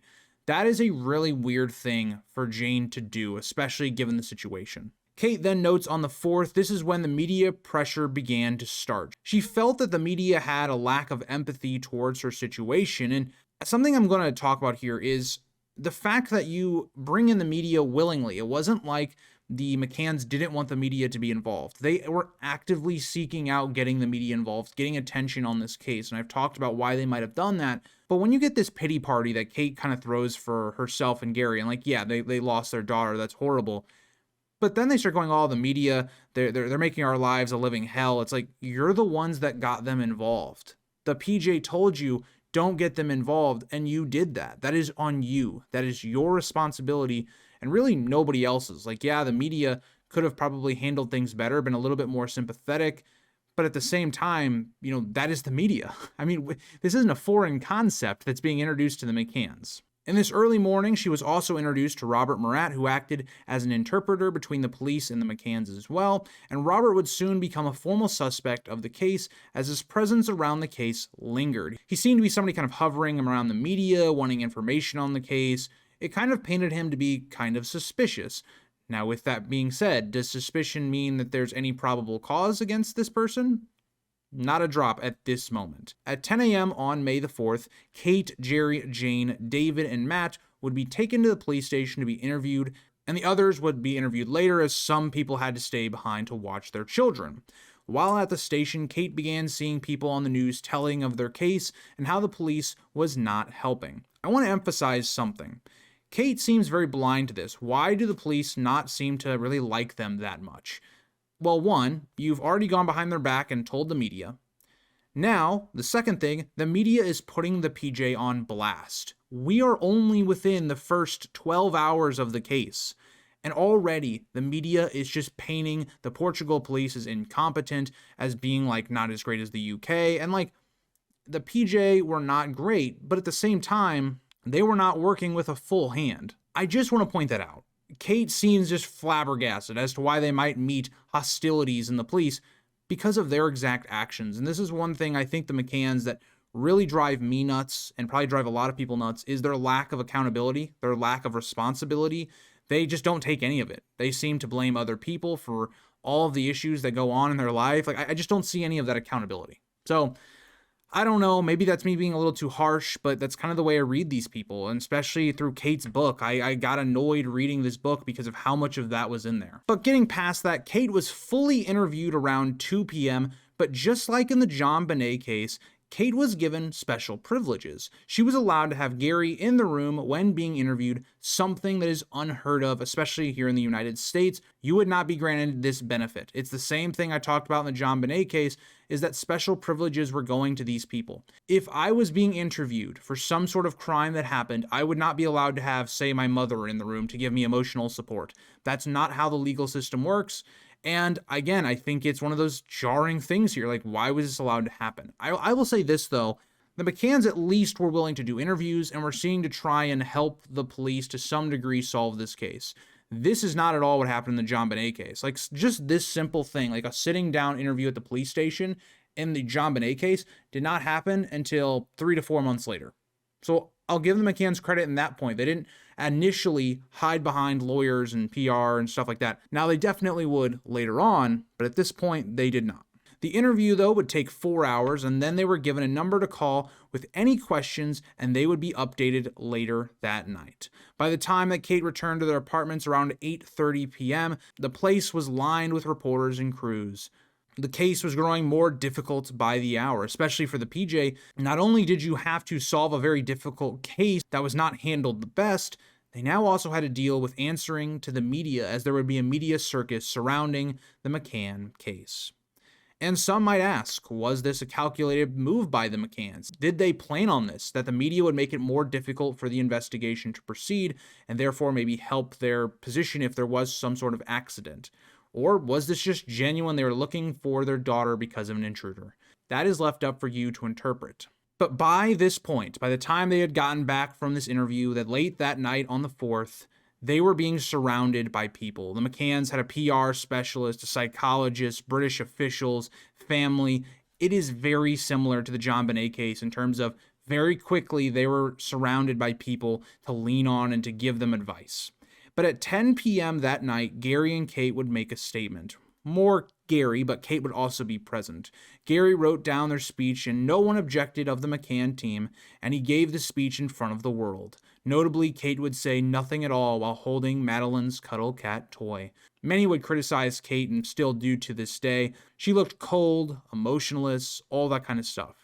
In Kate's book, she explains this as being that she was instructed to do that so as to not show any emotion. So if a kidnapper had her daughter, so that the person wouldn't get like a kick out of it. It wouldn't give them any sensation or happy feeling that they're causing the McCanns so much damage/harm. I definitely can see the rationale. I do think that it hurt the way a lot of people looked at Kate as a person. It's really tough to judge people based on just their media discussions because you're hearing speeches that are being basically written or approved by a PR. They're being instructed how to perform. It's not like you're getting a look into what they are like during their normal life. So for instance, you guys watching this video, you see what I show to you guys. You guys don't see my daily life. You might not know what I'm like in real life. And so that is kind of what I apply here as well.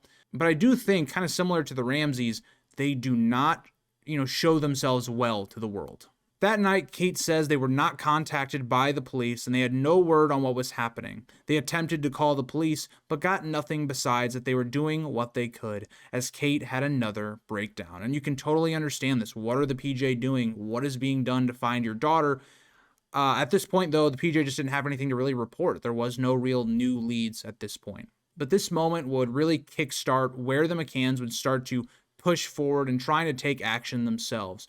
But I will say the way this is introduced in Kate's book is that they were at this church that they were being given access to, and it seems like Gary had this vision where he saw a white tunnel and all this stuff. And I'm very skeptical of things like that, and I am religious, but I'm very skeptical of people seeing visions or things like that, and that completely changes the way they go about their life. I just don't know if I believe things like that, and it just seems kind of performative in the book when Kate writes it. So more or less, though, that is what kickstarts their campaign. It will kickstart things down the road in terms of trying to find more about what happened to Madeleine. From this point, though, I want to shift away from Kate's book. I want to shift away from the McCann story. I want to focus more on what was the PJ doing, what was their investigation looking like, who would become the formal suspects, and how eventually the PJ would turn to the McCanns.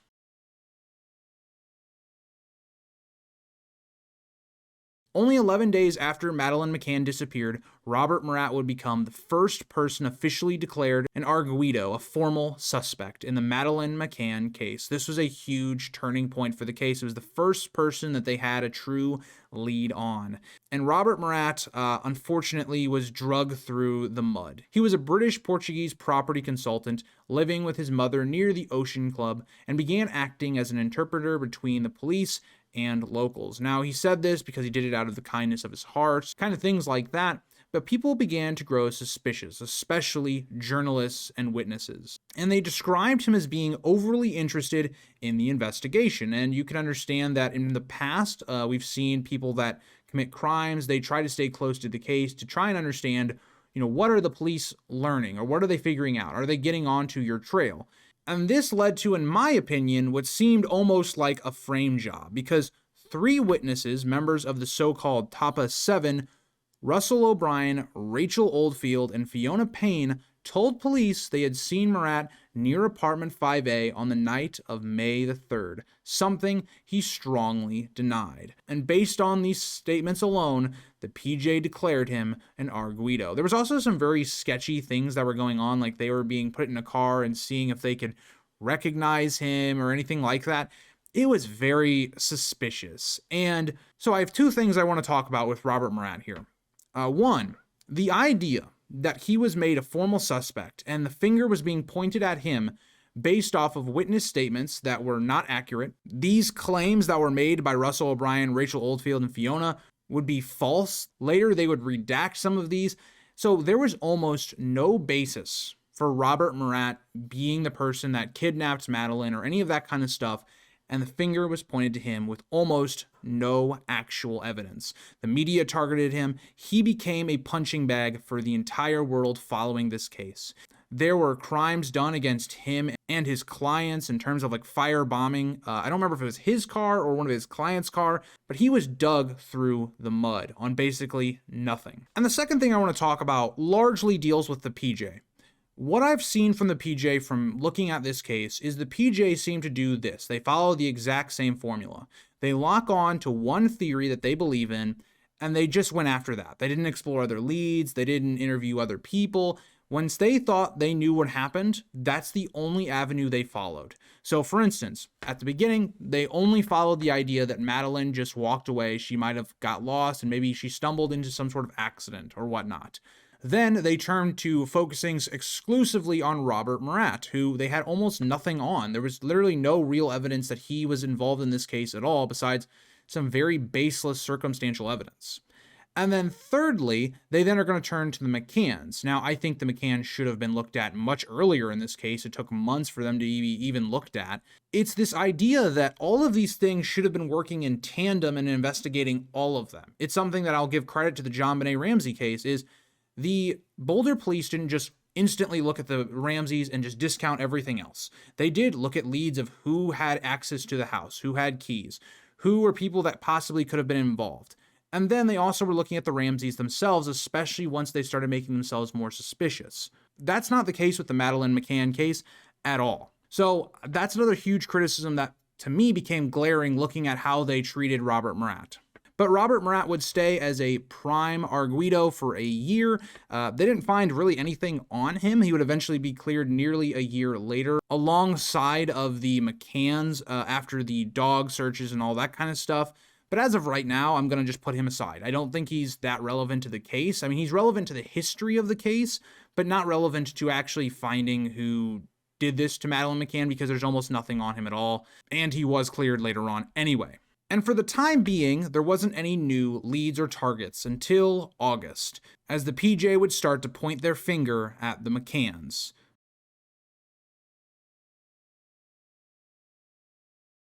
The chief investigator, Amaral, would note that there had been red flags and suspicions towards the McCann story, but the introduction of 2 specially trained dogs would, in Amaral's mind, confirm his theory. But this is the thing. So he has this theory that he apparently had since that night, or at least early on in the case, but he never investigated it. There was no investigation ever really done into the McCanns until this moment in August. And so from July 31st to August 2nd, 2007, the handler of Martin Grime with his 2 dogs, Eddie the cadaver dog and Keela the blood dog, would search and alert to multiple things in relation to the Madeleine McCann case, all of them revolving around the McCanns themselves. Now, a little bit of background for Eddie and Keela. Eddie and Keela were like the cream of the crop. They were the best at their jobs. They had basically a perfect, flawless record. They had helped solve other cases in the past. This was basically the PJ going to the best of the best from what everything I've been told and looking into the background of the handler and the dogs.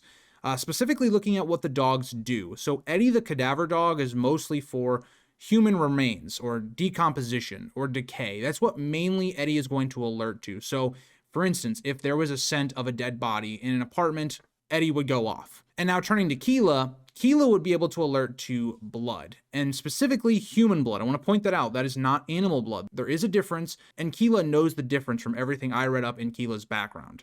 And so that is really important. So any alerts that Keela and Eddie make together are very significant because it would show there was human decomposition and also signs of blood here as well. And these dogs would be able to tell that even a long time away from the case. Given the fact that Eddie and Keela were used approximately like 3 months after Madeleine McCann's disappearance, that is very relevant, that it doesn't really matter. The dogs still would have been able to alert to anything that happened that night, even 3 months later. So the dogs would search a number of places. They would search the apartment 5A, the one the McCanns had that night, all main rooms, the living room, bedrooms, kitchen, bathroom, wardrobes, and key access points around the apartment. So say, for instance, where the back sliding door was as well. The dogs would also go into nearby apartments, and these were used mainly as false positives to make sure the dogs weren't just alerting to anything. And I want to point out, none of the dogs, Eddie or Keela, alerted into any of the other apartments in that block that were tested. It's very relevant to understand. They also were sent to the McCanns' later rented villa that they were in, including interior rooms, selected personal items / clothing, and including Madeleine McCann's cuddle toy. They also were sent to look at 10 vehicles that were all lined up, in which the handler was not told who any of the cars belonged to, and these cars belonged to the McCanns, their friends, resort staff, and others. And then also, lastly, they would go to Robert Murat's home and associated areas / vehicles. They would also go around the areas like the beaches and things like that where you would assume maybe a body would be dumped. So what did Eddie and Keela actually hit on? What were their alerts? So firstly, turning to apartment 5A, where Madeleine disappeared from, Eddie specifically alerted to the living room behind the sofa near the window / curtains.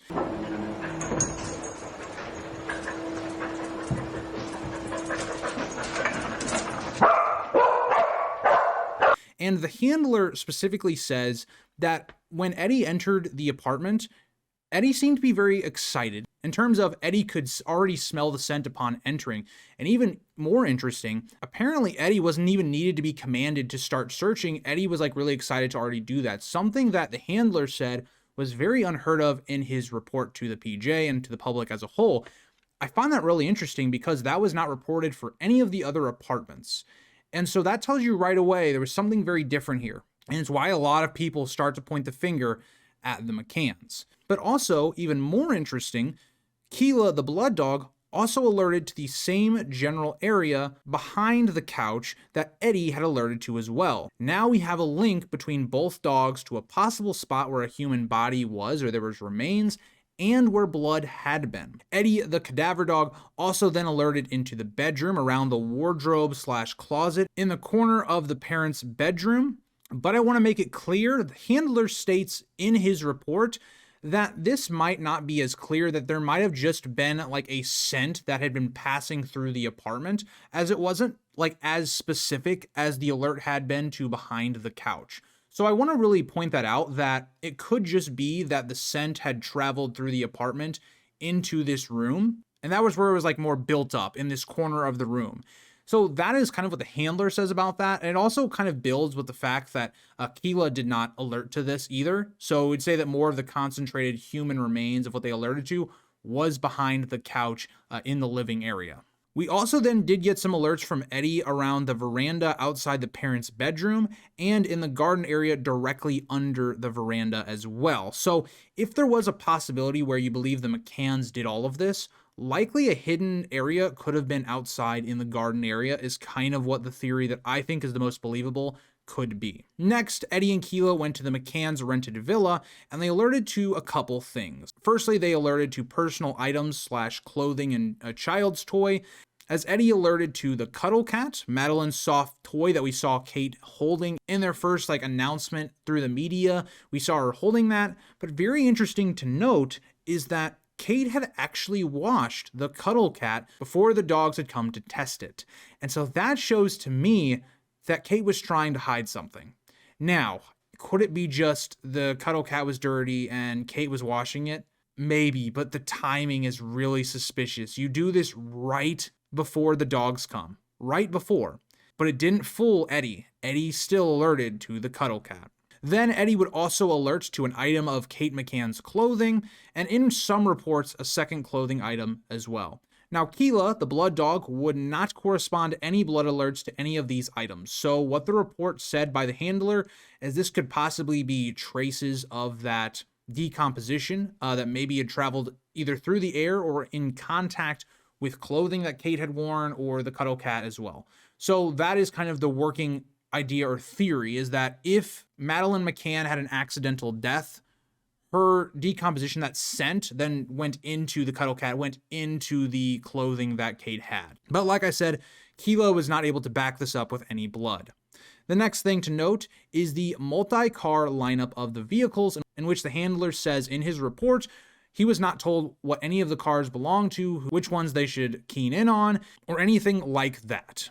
The only car that Eddie and Keela alerted to or took any real interest was the car that was rented by the McCanns several weeks after May the 3rd. Eddie alerted in/at the boot and to the ignition/key fob. Keela, the blood dog, alerted to trace blood indications in the boot/carpeting in the spare wheel well area. All other vehicles tested, no alerts from either dog. And this is when suspicion starts to grow. There's nothing that the dogs alert to in any of the other cars. They don't alert to any of the other apartments besides the McCann apartment. They also alert to things that were in the villa. And the other prime suspect at the time, Robert Murat, when they searched his house and vehicles, there was not a single alert either. Everything started to point to the McCanns. The media shifted against them, and so did the PJ as well, and maybe a little bit preemptively. But again, none of this means anything. I want to preference that dog findings, whereas they can be a great lead and can point you in a direction, cannot be verified legally unless there is forensic evidence to back it up. So DNA findings. Whenever Keela would alert to something, they would try and take DNA samples, and if that blood could match to someone, and in this case, Madeleine McCann, then you have a real case on your hands. But unfortunately, in this case, the forensic evidence would not back up anything that the dogs found. Behind the sofa in 5A, the low-level blood traces were reported, but they couldn't be tied to anything really. In the McCann's rental car, there was low copy/partial DNA results that were reported as inconclusive and not legally probative. The sample contained 15 of 19 genetic markers with Madeleine McCann. This is a partial profile. And so a partial profile is just not good enough. 15 markers could be consistent with Madeleine's DNA profile, but they were not uniquely matching, meaning they could fit many individuals. They could fit Madeleine's twin siblings, they could fit Kate herself, or even Gary. So none of this is enough to tie that Madeleine's body was in the rental car or anything like that. And I'll talk about this a lot when we get to the McCann theory. The one thing I question is they did not rent this car for weeks. So if you do believe that Madeleine's actual remains were in this car, you had to have believed the McCanns were able to hide the body for weeks and then also dispose of it while the media was hounding them and they were having a lot of attention drawn on them. Next, looking at the alerts at the items at the villa, cadaver alerts without matching blood alerts, no conclusive lab findings could be found. It's a lead that, yes, there was seeming like human decomposition sense on some of the items, but without blood, you cannot back that up.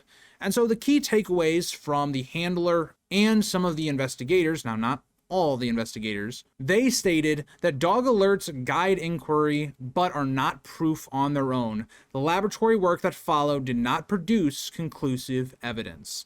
And at this point, the case would come to a standstill because there was no other leads to go off of. They could have their suspicions of the McCanns, but without a body and without conclusive evidence, there was nothing tying the McCanns to killing their daughter and disposing of her body.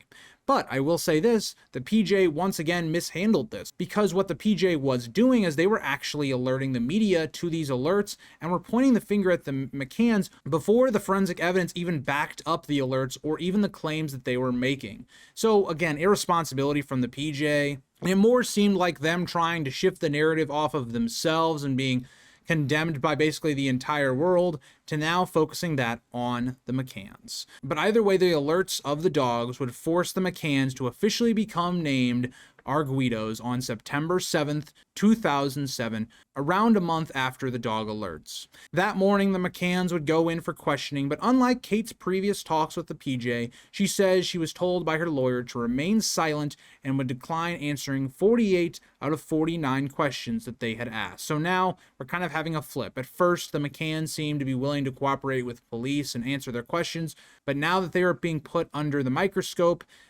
at least Kate specifically was not answering questions. She would only answer one question, which was basically her denying answering any other questions. That's really the only question she asked. So just giving you guys a sense of what were the questions she was being asked. She was being asked things like, why did you leave the children alone that night? Did you enter the apartment through the front or back door? Did you give Madeleine any medication? Why did the dogs alert to blood and cadaver scent in your apartment and car? Who contacted the media so quickly? Etc. Things like that. Now, some of these were a little bit more forward, kind of pointing the finger at the McCanns.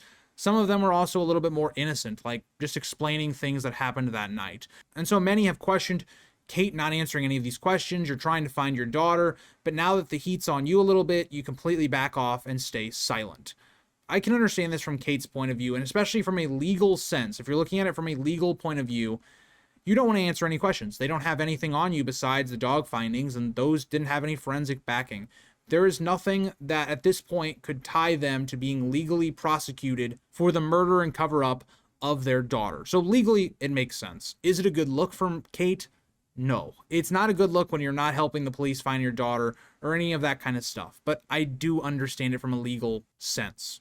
On the flip side, Gary would also be interrogated and would answer questions that day. He was a little bit more forthcoming than Kate. That's something you see in all of the interviews that have been made public. Kate is a lot more reserved and lets Gary do a lot more of the talking. A lot of people have speculated on the idea that Gary might be more of the mastermind in terms of the cover-up, and Kate kind of is just following along and not talking all that much. Only 2 days after they would be named Arguidos, the McCanns in the early morning of the 9th would leave the country, raising many questions on how quick they were to leave after being made formal suspects. I will say they were allowed to do this by Portuguese law, but it just continues to add fuel to the fire. They had been so steadfast in staying in Portugal, going to all these different areas, trying to rally support for finding Madeleine McCann. They had been getting special attention from celebrities and soccer players, and even they had met the Pope because of Madeleine McCann's disappearance. But all of a sudden, now they were fleeing Portugal. And again, you can understand why they would do this. But is it the best look? Like, from a legal standpoint, they don't have anything on you. Do you really want to stay in the country that's trying to pin you for the murder of your daughter? Not necessarily, especially if they're not forcing you to stay in the country. Why not go home and leave? But it's a bad look. It's a really bad look that paints you as guilty. Does that mean they are guilty? No. And it's not nearly as bad as, say, the Ramsey case, where John was literally on a phone call trying to basically schedule a flight to leave the state that day, the day that John Bonet was killed. It's not like that. But it's still not a good look either. Over the next year, the PJ would investigate them and try to build a case. But over the next 14 months, they were not able to do so. They were not able to find any damning evidence or discover Madeleine McCann's body. And on July 21st, 2008, the Portuguese PJ officially closed the Madeleine McCann investigation, giving a statement saying, "In view of the lack of evidence of any crime committed by the persons named as arguidos, the public ministry has ordered the shelving of the case in relation to them, and concerning the disappearance of the minor Madeleine McCann until new evidence emerges." That is the whole point of this, is that the case is closed until more relevant information comes out. And the case would be reopened as more leads would be found and more information would become relevant. But as of 2008, the McCanns were cleared for the disappearance of Madeleine McCann. In terms of, they're not formal suspects anymore. Is there still suspicion on them? Yes. But in terms of a legal standpoint, they were now in the clear. Now, I'm not going to cover this too much because I don't think it's all that relevant to understanding the Madeleine McCann case, but especially in this book specifically, they talk a lot about the operations following the PJ police closing it. But in short, there were many private investigations that were done and even funded by the McCanns themselves to find what happened to Madeleine McCann. And none of these would truly find any information on Madeleine McCann, what happened to her. But they would bring up some very interesting information. Like I talked about in the intro of this documentary, a lot of these investigations, that there was a lot more crime going on in the area than what was formerly known back in 2007. And that would become really relevant because it would continue to add more layers to the possibility that there was an intruder and make it a conversation of, what did happen? Was there sex trafficking going on? Was this a burglary that went wrong? Was this the McCanns that were involved? It would open the door for a lot of discussion, a lot of different avenues of discussion on what happened to Madeleine McCann. And also there would be more interviews, there would be more people adding to what happened in those early days of the investigation that the PJ just did not get to, and it would help paint a better picture that I could then present to you guys through my research that I ended up doing. But really, since 2008, when the case was closed, all the way until 2017, we really didn't seem to be any closer to finding what really happened to Madeleine McCann. Yes, there would be sightings of her, but these would turn out to either not be true and not actually be Madeleine, or there would be no way of backing them up. But in 2017, it seemed like there would be a new lead on the Madeleine McCann case, when German authorities, namely the BKA, would pass on the possible suspect of Christian Bruckner to the UK Metropolitan Police and the PJ. Christian Bruckner was born in Germany and convicted in Germany in 1994 at age 17 for molesting a young girl. He then moved to Portugal around 1995, spending time in Lagos and Praia da Luz. He really fits the stereotypical profile for a lot of the different criminals, especially against crimes against minors.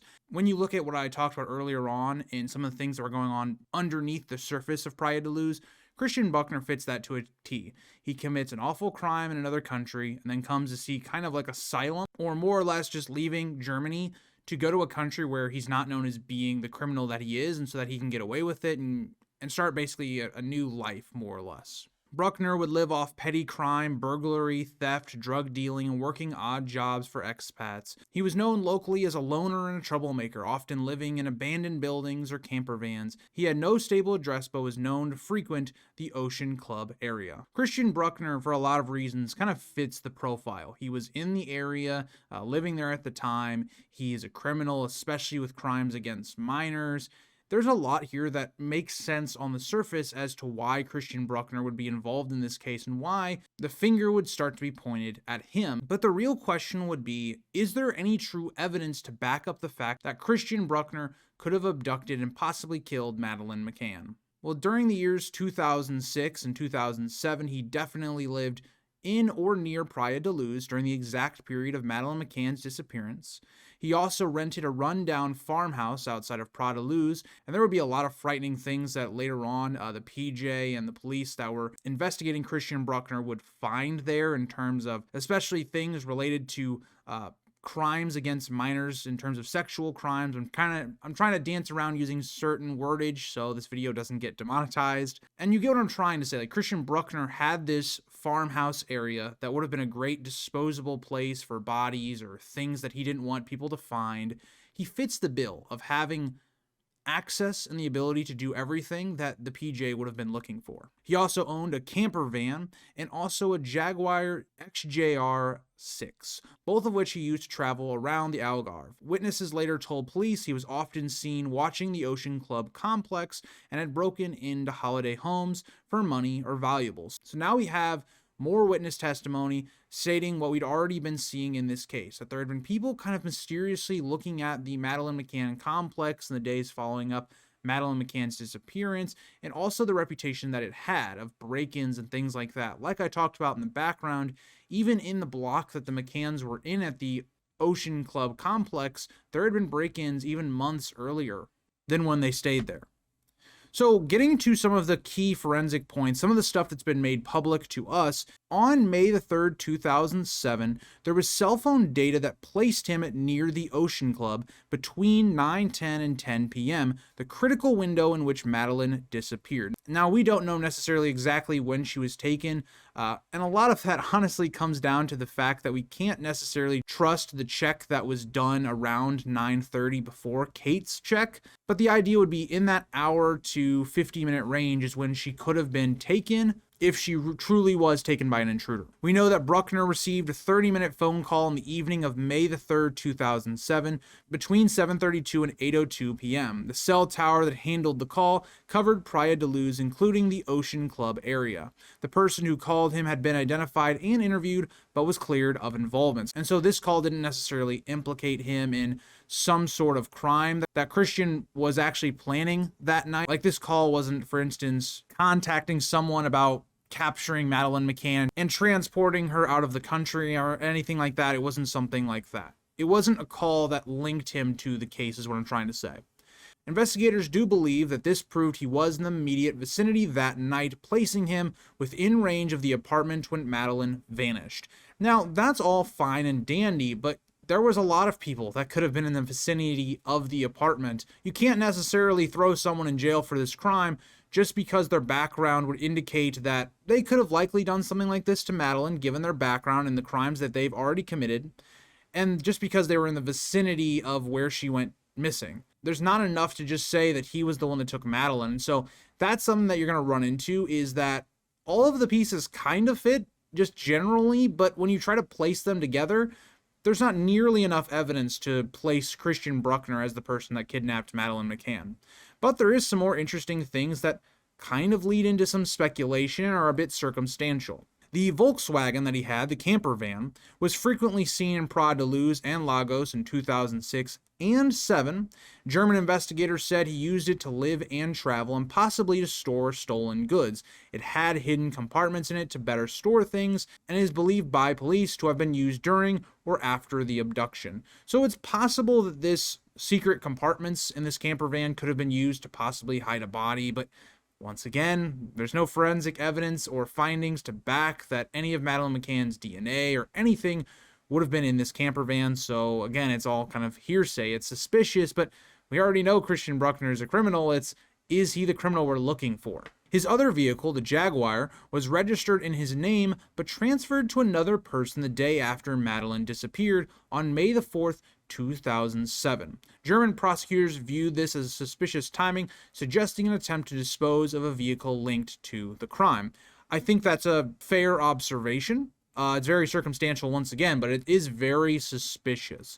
Like, why would Bruckner do that. And so is it something where Bruckner, this is just unfortunate timing for him because it makes him look extremely suspicious, or is he linked to the case? It's just something we don't know. It's something to keep in the back of your mind as being odd and suspicious, and if a lot of these things build up, then yeah, it starts to get more and more likely that he could have done it.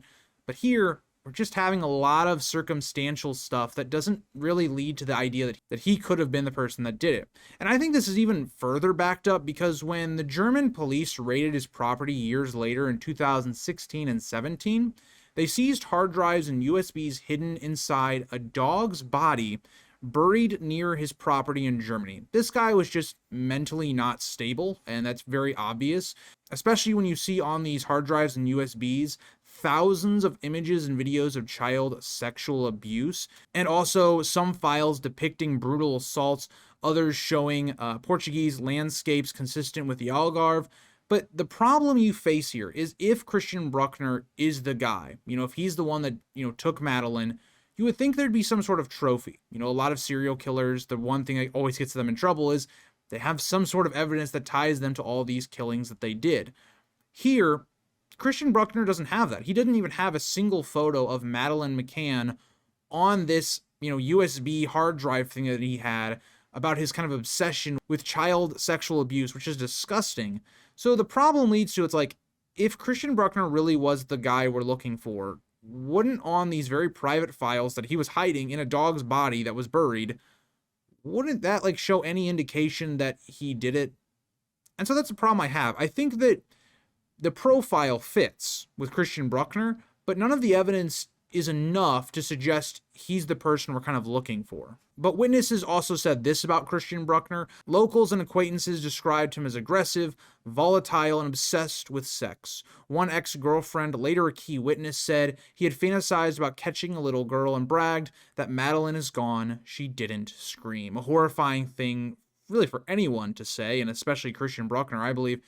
Even for the crimes that we know he did, he should have been put away for life, but unfortunately, that's not the case. It's another thing like this where it's like, this is not exactly saying that he did it. I mean, people that are mentally just insane, like Christian Bruckner seems to be, will claim all sorts of stuff. It's really, is there evidence to, prove that he did that? Or is he just claiming to do it just to claim it because of how popular this case got? In his mind, this could be like this rise to stardom or something like that. But what's even weirder is later on, he isn't going to claim this. He's going to say he was innocent. He didn't do what happened to Madeleine McCann. So I just don't know how much we can take away from witness statements that happened years ago, right? If you're this ex-girlfriend and you really thought Christian Bruckner did it, why would you never, give this lead to the PJ or maybe to the McCanns themselves? You just let this happen. Also, it says a lot about you that you were dating somebody that said things like this. So again, I don't take a lot away from an ex-girlfriend saying stuff like this, but maybe you do. I'm not sure. Again, we also know he was known to break into holiday apartments, sometimes while occupants slept. But getting to his later behavior. After 2007, Bruckner left Portugal and returned to Germany, drifting through Spain, Italy, and Switzerland. So this would seem to indicate that he was leaving the crime scene. If he was involved in the Madeleine McCann case, he was seeking refuge in other countries. But he allegedly boasted to friends that he knew what happened to Madeleine McCann. And also, acquaintances later told German police that Bruckner reacted coldly whenever the Madeleine McCann case came on TV. I don't know what to take away from this. Knowing what happened to Madeleine McCann is kind of like, a lot of people say that. A lot of people say, I know what happened to Madeleine McCann. It was the parents that did it, or it was, an intruder that did it, or it was this, or that she was dumped here or there, unfortunately. I don't take a lot away from that statement. And also the idea of the Madeleine McCann case coming on TV and he seemed cold about it. It's just a lot of circumstantial stuff that just doesn't add up to an idea of we can charge him with it. Is it kind of suspicious? Sure. Should we keep him in the back of our mind as a suspect? Sure. But in terms of concrete evidence, there really isn't anything here. But looking at some of his past crimes, in 2005, I can't say this word or this will be demonetized, but he sexually assaulted a 72-year-old American woman. This happened in Praia da Luz near the Ocean Club. He filmed the attack, and also DNA evidence later linked him to the scene. He was convicted in 2019, and he was only sentenced to 7 years in prison in Germany. Germany, do better. I know this also happens in America, but we've got to do better. Somebody sexually assaults an elderly woman while filming it, and he got 7 years. Like, Christian Bruckner, as of the recording of this video, is a free man right now. He is not in jail. I don't know what else needs to be said, especially when we have cases of him also breaking into places and things like that. But another thing I want to point out, based on this conviction that happened in 2019, we know for a fact he was not this guy that was really good at controlling himself or leaving a very clean crime scene. Because remember, in the Madeleine McCann case, there is no forensic evidence tying an intruder to that kidnapping. It only comes from the idea that, like, the window is open. Would the parents really do something to their child that led to her death? That's all you have to go on. Like, it's even less than what the John Bonet case has. The John Bonet case has some DNA forensic evidence that would maybe point to an intruder. The McCann case doesn't have that. And so when you see him making this kind of a mistake that led to him getting imprisoned, but then in the McCann case, there's no forensic findings left whatsoever, and any of that, it doesn't lead me to paint the idea that this was the guy that did it, but it is worth knowing. But jumping to June 2020, German police announced that Bruckner was the prime suspect in Madeleine's abduction and murder. They emphasized they had concrete evidence not yet made public. This has still not been made public. I don't know what this concrete evidence is. I think that this was very much a ploy by the police to try and get Bruckner to confess to it or to crack. They didn't have anything on him, and this is even further emphasized by the fact that he was allowed to go free. They wanted to charge him while he was still in prison.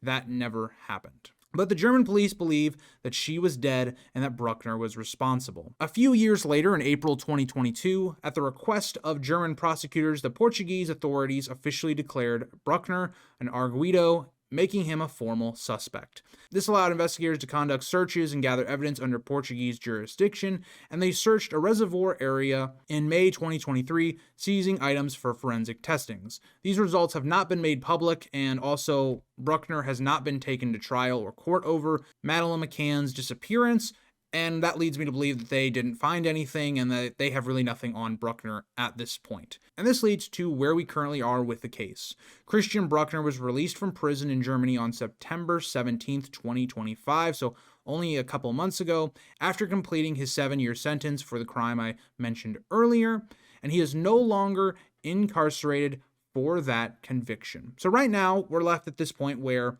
the German authorities still believe Christian Bruckner might be their guy, but they haven't done anything on it. It doesn't seem like we're getting any closer to that. And as of right now, we're kind of where we were before Christian Bruckner's name was brought up. We seem to be at this state where there's a lot of different theories. And so I want to break down a couple different theories of what truly happened to Madeleine McCann and figure out what I think could be the highest probability and what I think possibly could have happened. I want to emphasize again, these are all theories. These are not fact. This is not exactly what happened. Some of the things I'm about to say are not even necessarily my opinions on what I think could have happened to the case, but this is my opinion. This is not hard, cold fact.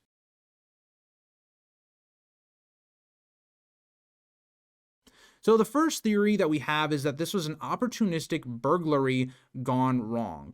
The theory states that one or more burglars broke into the McCann's apartment to steal valuables, but in the middle of the night woke Madeleine, prompting the intruder to abduct or silence her. Now, this could make sense from the idea that given the background of Praia da Luz and what I brought up in the earlier statements at the beginning of the documentary, there were break-ins happening. This is not unheard of, and we even saw something similar to this happening before, where an intruder came in, a little girl saw the intruder then fled. They didn't abduct the child, but there is like a pattern of the idea of burglars coming in while children were in the apartment left alone, and then them fleeing. So on one hand, it kind of supports the idea that this could be plausible. Maybe this time they just abducted the child. They didn't want to be seen. I didn't want their identity to be revealed if they weren't wearing a mask or anything like that.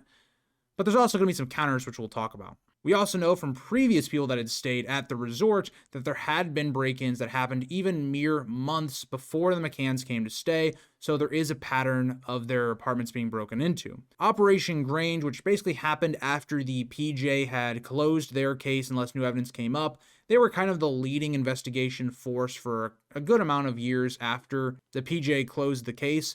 They ended up identifying 3 burglars who were actually local workers whose phone activity spiked around the time of the disappearance, and also the raised shutter and open window could fit a burglar's entry or exit method. So the problem you have once again with the idea that there was activity spiking from phones in the area is, yeah, a lot of people would have been in the area that maybe had some sort of background that could have fit the McCann case, but there's nothing linking anyone to it. And so the counter arguments that I think about for this theory is, one, there was no sign of forced entry on the doors or the windows. And like I talked about, for the window to have been opened from the outside, somebody would have had to force it open. There were no signs of that. And so what makes more sense is that if this was an intruder, if they were, being a burglar, maybe that they had been stalking the family, they knew of the routine, and so they came in the back door. I think that is the way any person entered that was an intruder. They went in through the back door. Then they might have opened the window as kind of a second escape. Maybe if one of the parents had to use the bathroom or they came back earlier, they could use that to escape without having to use the back door, because that's the way the parents would come in. So that is the only way I can see the window being explained from an intruder point of view, of using as like a second exit. But it doesn't really necessarily fit the MO of what we see with break-ins. They don't come in through windows or anything like that. So I just don't know if that necessarily fits. And then the other issue that you have that also is reinforced by all the previous cases we've seen of break-ins while children have kind of been in the apartment is if they are seen, if these burglars are seen, they usually just leave. They don't abduct the children. That's not what they came for. Now they have to figure out how to keep this child quiet or dispose of them. They would just leave. It's a lot less of a crime if you get caught just trying to burglarize than trying to kidnap a child or anything like that. So it doesn't really add up to what we see with burglaries. Also, the other thing that doesn't make a lot of sense is in the McCann apartment, nothing was really taken. Like nothing out of the ordinary was taken in terms of valuables. The McCanns were in the upper class. And so there doesn't seem to be any signs of like the burglary was taking place. Like they were maybe trying to steal jewelry in the apartment, or they were trying to steal money or anything. Like there's no indication that that was the case. Like it would have had to been something where they opened the back door and Madeleine was like almost already awake, or the door opening made her be awake, and then that person then abducted her because of it. There's just not a lot there to me that seems to make sense. And the last one, which is going to be relevant for a lot of these theories, there was no forensic trace of outsiders in the apartment whatsoever. Now, the second theory, which has a lot of different variations, is that this was more of a calculated predatory abductor or let's just say PDF file. That's what I've seen a lot of creators use, and I'm not trying to get demonetized. So it was part of a PDF file network or ring. If you hate that I'm saying that, blame YouTube, not me. This, in my opinion, is the most likely idea or theory if there was an intruder. Just given the fact that Madeleine was taken from the apartment, it just doesn't make a lot of sense for this to have been like a robbery gone wrong. So many people believe that this was either a child sex offender or a trafficking ring specifically targeting Madeleine, or an opportunistically took her. Maybe it was the idea that they were looking for the right candidate, and when they saw the McCanns were leaving their children alone at night, they saw this as the perfect opportunity. Or maybe they have this sick view of the way children are and they thought this was the perfect child. It makes me disgusted thinking about it. But that could be a possibility, and we know it was very clear. It would be very easy to find out this information given the note in the restaurant book that basically was said the McCanns and all of their friends were doing this, as well as even if you just followed the McCanns around for like a day or two, you'd kind of realize this as well. So it wouldn't have been exactly hard to figure this out. This also would be added to the fact that people saw people kind of staring at the McCann apartment, or at least the block that they were in. It also would add to the fact that it seemed like people going from like door to door asking for money who seemed very suspicious. Like there were numerous witnesses from the area that seemed like these people were like eyeing up their children. So there is also that possibility. Maybe this group of people that were looking for donations from door to door were actually scouting out children to possibly take. And this even happened in the same block that Madeleine McCann had been staying in, the McCann family as a whole. And like I brought up in the introduction for the documentary, the area had a lot of sex offenders living or visiting the Algarve region. UK authorities would identify over 20 known offenders in the area at that time, which indicates there was a lot of people that would have had the background to fit abducting a small child. We also know a series of break-ins involving intruders entering holiday apartments and molesting sleeping children from 2004 to 2006 were happening, notably near Lagos, and even Operation Grange would later emphasize this as their main working hypothesis, that a stranger who came into the apartment then abducted Madeleine, for sexual reasons it would seem to indicate. Now, the key variants. Some believe this could have been an individual predator, someone like maybe Christian Bruckner, who was an opportunist who noticed the open patio or routine, or this could have possibly been for an organized trafficking ring, and Madeleine was abducted for sale or sexual exploitation. And lastly, that this was a commissioned abduction taken for someone who desired a child matching her description. Some people can have children, and maybe they did this sick idea where let's just take somebody else's child.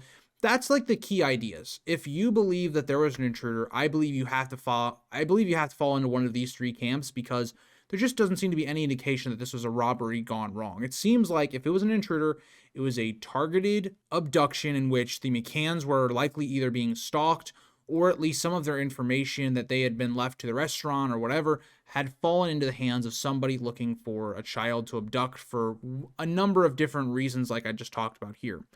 The problem with these theories, and they all boil down to the same kind of ideas. There's no confirmed forensic trace of a stranger. There's no DNA, there's no fingerprints, there's no sign of a break-in, nothing. There is no indication that there was an actual intruder besides the window. But the problem with the window is it could only be opened from the inside unless it was forced open, which it was not. So the problem you have, and again, it's even more damning than in the John Bonet case, where the John Bonet case, at least there's like a window somebody could have came in, even though I don't actually think that's the case, but there's more to it. Like there's a suitcase that's placed underneath the window, there's foreign DNA on John Bonet. Here, there's none of that. There's no indication that there was even a stranger in that apartment that night. There was no ransom demand or credible trafficking link. There's nothing that tied any of these theories to being true. The dogs and trackers that were used both that night and the prior days to come would find no continuous scent trail outside of the window. It wouldn't appear that somebody went out that way. And I also believe this, even if it wasn't an intruder, they would have just gone out the back door. You wouldn't have gone through the window. That was more like a second escape spot if somebody came into the apartment while you were in there. I do think it's kind of interesting that the scent didn't go anywhere, because even if the body was hidden by, say, the McCanns, allegedly, you would have thought maybe it would have been behind the couch, maybe it was in the garden, which there, again, were alerts to, that was possibly where the body would have been hidden, not outside of the window. And so that goes to prove, like, the idea that the PJ were very much looking for her wandering off or a kidnapping more than possibly what could have actually been happening. So that's kind of the issue you run into here. Also, there was no clear sighting of someone fleeing with a child directly matching Madeleine's features. Now, there are sightings of like a man carrying a child away that had maybe similar pajamas, maybe similar features to Madeleine. But one of them we know was not a confirmed sighting in terms of Jane's sighting. And the other one, the Smith sighting, has never really gone anywhere. And so if you actually do believe that she was abducted, the Smith sighting could make sense. And so I think if there was an intruder, the Smith sighting could be probable. The timing would add up. Them seeing this person and possibly Madeleine around 9:50 to 10 o'clock makes sense around the timeline. Like if she was taken maybe around 9:30, 9:40, and then this person and then Madeleine were taken, it would kind of add up timeline-wise. But there just isn't a lot to back it. There's not a lot to back it outside of the background information that we have about the case. That there were people that would have wanted someone like Madeleine for disgusting purposes. But there's no link to anything. There's no link to forensic evidence. There's nothing exactly pointing to it being an intruder. Now, I'll say this. Is there reasonable doubt? Yes, there's definitely reasonable doubt. There's reasonable doubt that because the back door was left open, somebody could have came in, abducted Madeleine. And I want to add on this as well, because I know this is not agreed upon by everybody that's in the intruder theory camp, but I believe that the children were sedated. There's just no way that the twins sleep through this entire night, never waking up once, none of that happening. And especially with Madeleine's issues of waking up, I think that for her to have been taken out of the apartment without anyone hearing anything, she would have had to have been sedated. And even, Kate McCann comes to that conclusion as well. She also believed her children had been sedated. And it kind of circles around to the PJ never tested them. Never. We do not know if this is the case because of their incompetence. And yes, they were looking for if she, walked away from the apartment, maybe looking for her parents. But once you realize that this is possibly a kidnapping, which they kind of came to the conclusion later that night, when you have Kate telling you she believes her children were sedated and they're not waking up, it's really suspicious. Why not just test them to be safe? It just comes down to incompetence. And that kind of leads us to our last intruder theory. So theory 3 is that it possibly could have been a resort worker or a local knowledge offender possibly. So the idea is that an intruder with inside knowledge of the resort, a cleaner, maintenance worker, or delivery person exploited the McCann's predictable schedule. The McCanns and friends left doors unlocked and followed a predictable check schedule. Resort workers had access to keys, maintenance schedules, and unit layouts, and multiple witnesses reported suspicious men loitering or offering fake charity collections days before the disappearance. I also connect this to the idea of the last theory, but yeah, you could throw them in here. There is a possibility that the workers would have had more knowledge and would have been able to possibly exploit the McCanns, but there's not a lot of evidence to back it, especially when you think about the idea that all staff were eventually investigated and cleared via interviews and phone analysis. No staff member showed sudden wealth or disappearance from selling Madeleine to somebody else maybe, or them disappearing because of the crime. They want to get out of town so they're not busted for the case. None of that was seen. And it also still does not explain the lack of any type of trace of forensic evidence or signs that it was an intruder.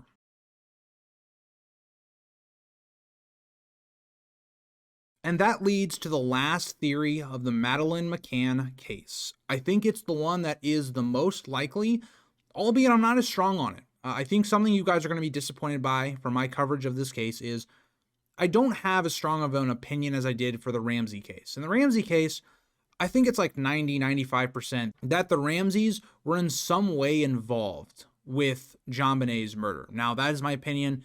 Allegedly, of course, they are innocent until proven guilty, but I think in likelihood and probabilities, that's the case. In the McCann's case, I lean to them being the most likely given the lack of intruder evidence.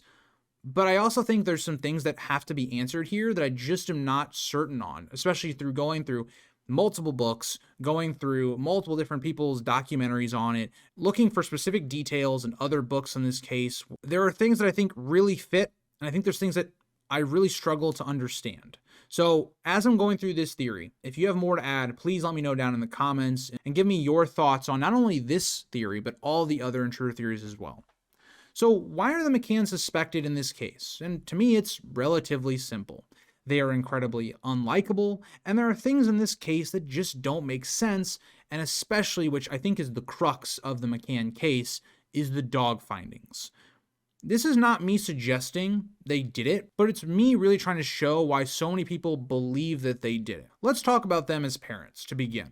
They are extremely irresponsible, and I believe regardless if they had any involvement in Madeleine McCann's disappearance or possible death, they should have been charged with neglect. They are completely irresponsible. They placed their child in a position that was compromising and possibly led to her death. I mean, they left a back door wide open. They were out, having dinner and drinking with their friends instead of being responsible adults. Either way you read this case, they are incredibly unlikable. I think that the McCanns are some of the most despicable parents I've ever read about or even seen in real life. They are not good parents. And the fact that they placed their daughter in this dangerous situation and then faced relatively no consequences is mind-boggling to me. But that's something that I think is really relevant that I want to talk about later on, because that point I just made alone of why I have such a distaste for the McCanns is another factor in why I think this case is so difficult to actually look at from an objective point of view as much as you can. You can never be fully objective, but it's one of the hardest things to overcome. But let's also look at their alleged schedule. We have two different accounts that contradict that their schedule was exact or that they were even regularly checking on their kids. We know from witness testimony that suggested the children were crying for over an hour before the McCanns returned at around midnight on the 1st of May. And then on the 2nd, Kate herself confirms they were late on a check and did not get home until around midnight, and Kate implies she was willingly wanting to stay out later, but Gary abruptly going to the apartment drew her away. So why is that important? Why am I pointing out the idea that the McCanns and their schedule was not exact? It's not what they were saying initially to the police. Now, in this book that Kate wrote, she kind of seems to backpedal from a lot of the things that were being said in the case early on. The idea that the McCanns were exact on their checks and that they were checking on their children every 30 minutes all these days. In the book, she seems to kind of backtrack that, saying that, they weren't always exact, but yeah, they were pretty sure. And then because of what Madeleine said the morning that she disappeared, they were more exact on that night. The reason I bring this up, because it shows a pattern that the McCanns were not fully honest about their checking schedule, which is very important. We also need to note that Kate states the children always slept well, but we have at least 2 confirmed accounts from Kate, and 3 if you accept the witness testimony that they had been crying for over an hour. And so you just have multiple inconsistencies in the McCann story. One being their schedules were not happening as regularly as they thought. 2, their children seem to wake up a lot more than they lead on to, which could lead to a possible theory that people have brought up, which I will be discussing here. And that leads us to kind of the main issue of the case. Kate and Jerry are both doctors. They are medical professionals, but yet they are stupid enough to be confident with leaving their children alone in an apartment room. This has led many to suspect the children were being sedated. I want to clarify, there is no evidence to back this claim. We have no forensic findings, nothing that can truly indicate that they were being sedated. Now, we have things that were suspicious about it, like the twins never waking up, and even Kate herself believing that they were sedated, but there isn't anything that can fully ever back the claim that Kate and Gary were sedating their children. But the theory proposed on Madeleine's disappearance and or death is based upon the fact that they are being sedated. So you either believe that or you don't. Now, the way I see it is no matter what you believe in this case, the children were sedated. That is my personal opinion. If it was an intruder, if it was the McCanns. I'm not just saying they were sedated by the McCanns. I'm saying they were sedated in general. But I do think, given what we see from the McCanns, they show a pattern throughout their entire trip that they don't really want to spend a lot of time with their children. They really want to just push their children onto other people, or they just want to have their children go to sleep at night, and then they can go, have fun, have drinks, eat some food, spend time with their friends, not worry about their children. It makes a lot of sense to me in the one window in which they are not pushing their children off to others, when there was a nighttime service, that they decided maybe we should sedate our children. Them being doctors, possibly they realized that they could do this safely, but who knows? Because we know from Kate herself that Madeleine herself at least woke up a couple times. So maybe they weren't sedating their kids until that last day before she was abducted or went missing, I should say. And that's what led to possibly Kate or Gary trying to sedate Madeleine so that they could still have their fun night out. And so there's been a lot of debate. Some people believe that they were already being sedated, and then Kate and Gary just raised the dosage, and so that the evening/night that she disappeared, that raised dosage ended up giving Madeleine an overdose. Maybe this led to her falling and hitting her head on something. Possibly this could have been what killed her. This would also explain why the dogs alerted to the apartment, and only theirs that was searched. The other possibility could be, like I kind of stated, is that because of her waking up, it really just was that the McCanns tried to sedate Madeleine on that last day, and then things went wrong. The sedation overdosed, and she hit her head, or something like that, or maybe even the overdose killed her. But that is what the theory suggests, and then the McCanns then went about covering it up, and then disposed of the body later on. The big issue I have with the McCann theory, it's the thing that really holds me back from fully accepting the theory, is that once she died, so in this hypothetical, it would seem that she died around 7 p.m. if we are to believe the McCanns were involved in this, because it would be their largest window and the window that is unaccounted for. From 7 p.m. to basically 8:30 p.m., we do not have witnesses that can back up what they were doing. We do have a witness at 6:40, and then we also know that Gary gets back at around 7. This would also add up to when the children were being placed to bed. It was when the sedation would have been given to them, or at least it would have shown that effect. And so at this point, let's say around 7 o'clock, Madeleine dies from an overdose. You got to think about what has to happen now in the hour and a half from this point until 8:30. Because remember, the McCanns are seen by restaurant staff. They have witnesses that clear them for being at the restaurant at around 8:30 p.m. So the problem you run into is, could the McCanns really fully processed their daughter dying of an overdose? Could they have formulated a plan of how to get away with it? 3, could they have then disposed or hidden her body within that hour-and-a-half time frame? And then could they also have composed themselves enough that nobody seems to notice something went wrong? Like, Kate crying, or her looking just completely distraught, or something being off about them. We don't hear that through any witness testimony at all. And so that's the problem I have, because then if you don't believe that they disposed of the body in this hour-and-a-half time frame, you have to believe that they did it at some other point, and when would they have been able to do that? And so that is my biggest issue, is I don't know if the McCanns would have been able to do that. And you got to also remember, the McCanns could have arrived at 9 p.m. Like, a lot of their friends didn't arrive at the restaurant until 9. They were the first people there at the restaurant. And so to me, it's just hard to kind of figure out how they would have done that all in an hour and a half. Like in the JonBenet Ramsey case, for the Ramseys, if you believe they did it, they would have had basically an entire night, depending on when JonBenet would have died, to have orchestrated the whole thing. Here, you have less than 2 hours to orchestrate the entire cover-up. And so that leads us to what happened to Madeleine's body at this point if she did die in that apartment. So possibly her body could have been removed and thrown into the ocean. Possibly it could have been taken to a certain cliff that we know the McCanns did visit at some point. Possibly Madeleine's body could have been brought to the cliffs, in which Kate in her book talks about how there was a vehicle spotted on the cliffs. Possibly the body could have been taken there. Possibly it could have been buried somewhere, but I'm not sure how likely that is. You would have thought that Gary or Kate, whoever buried the body, would have shown notable signs of being out in the mud or burying things, whatever. Or the body possibly could have been hidden behind the couch. Maybe it was hidden out in the garden, in the bushes, the things that, funny enough, impaired the vision of the parents from seeing the apartment's back, patio door. Could have been possibly hidden there. Or it was possibly hidden, like some have suggested, in a fridge/freezer or a bag that was in the closet of the McCann's room. And so let's talk about if Madeleine's body had actually just been hidden. It wasn't disposed of immediately, it was hidden.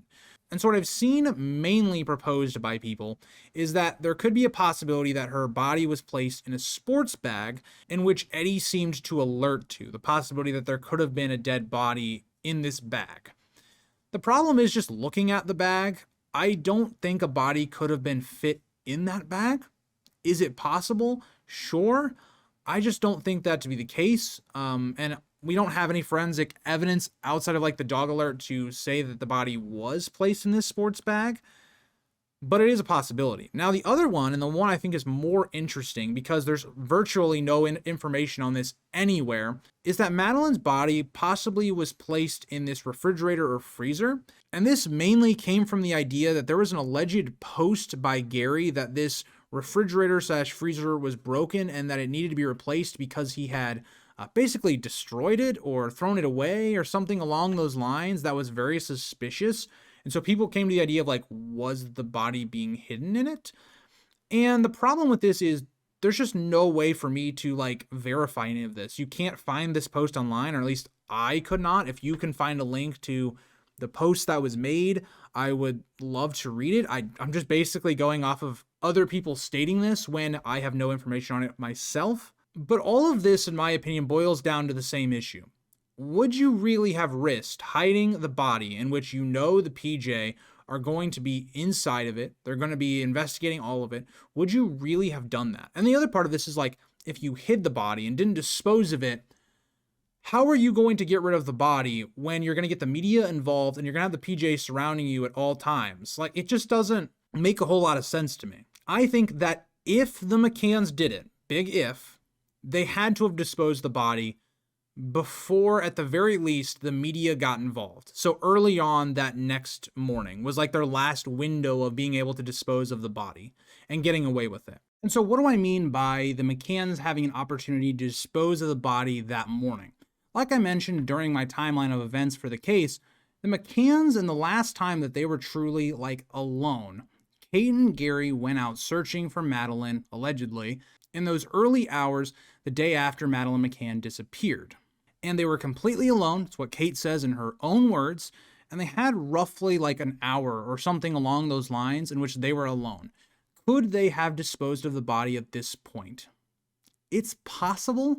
I think the one issue you run into here is, again, the McCanns didn't have a car at this point. Like the rental car that the dogs eventually alert to, they didn't have at this point. So they would have basically been lugging around a body that probably visibly would have been a little decomposed. It would have been a lot harder of a sell to say like, this was a live girl or anything like that. You would have risked a lot in terms of someone seeing her. It would have made a lot more sense to try and dispose of this body like, say like 8 p.m. the last night, where even if she was dead, she wouldn't have maybe looked dead from a distance, for instance. And so that's the issue I kind of run into here is like, how was the disposal of the body done? And how was that covered up so well that the PJ were not able to really figure this out until possibly the dogs, but then that's not even enough either. But let's go back even further to that night and let's look at some of the suspicious things that happened. So Kate sees that Madeleine is gone and instantly thinks it's a kidnapping, which I think is fine, right? Thinking it's a kidnapping makes sense if the window is open and the McCanns were innocent in actually doing anything with their daughter. That makes a lot of sense. What doesn't make sense is that she then left the twins alone when the kidnapper could still be present and starts running and yelling to the party, leaving her children alone. It makes no sense. The only thing I can think of you doing this, again, it is a high stress situation, so maybe you're not thinking. So that could be one thing, is you're not thinking, you don't know what you're going to do in a stressful situation. The second thing, which is a little darker, is there's no intruder, so there's no risk. Like, there's no risk of you leaving and going to get the party. It's a lot more performative because there is no actual threat. It's the same idea of like the Ramsey case with some of the things that happened in that video, that documentary that I did. Let's then turn to the window. It could not have been opened from the outside given the evidence that we know. But one other thing that I find very suspicious, Gary then goes to the window, being the only relevant piece of evidence that we have. If you believe it's an intruder, which Kate did, you then go and meddle with the window. Both Kate and Gary mess with the window and completely contaminate. If there had been an intruder's fingerprints on it or DNA on it, you've completely ruined that now, because now your sample could possibly be mixed in with it. But then what's even weirder is when the PJ then did their forensic evidence on it, they only found Kate's fingerprints and DNA on it, not Gary's. And Gary admitted to touching the window. So either one, the forensic findings for the PJ were not good, or someone's lying here, or they wiped the window. Something is fishy with the window because it only makes sense from the perspective of somebody inside opened it. Is this performative by the McCanns? Is this like a second exit kind of strategy for an intruder? Either way, it does not fit the narrative of what the McCanns were trying to sell. The McCanns were trying to sell to the police. They entered through the window. They told the police, and they even say in their book, that they believed the window could be opened from the outside. That just was not the case at all. What gets even weirder, once you get past that, and once the PJ arrive, they are then specifically told not to involve the media. But within mere hours after being told this, they immediately contact the media. This makes no sense. It's completely baffling, and especially when you think about how many people the McCanns had around them. Now, at this point, they would not have like a PR specialist around them and, lawyers, all that kind of stuff. But somebody's got to be sitting here going, okay, if we put out all this stuff about Madeleine and her disappearance and the case, one, that's going to upset the police trying to investigate your daughter's disappearance, who just told you explicitly not to contact the media. Two, you're letting a kidnapper know right away that your daughter is now being nationally televised, and it's going to be very difficult to transport that girl if she's still alive. It's giving them every reason to dispose of Madeleine and just kill her and dump her body, as horrible as that sounds. I believe that if Madeleine McCann was alive at this point, if she was alive by the time that the McCanns started publicizing this to the news and having all these stories being run, it was a death sentence. They straight up killed their daughter because of the poor actions that they did. Now, is it still on the intruder for killing her? Yes.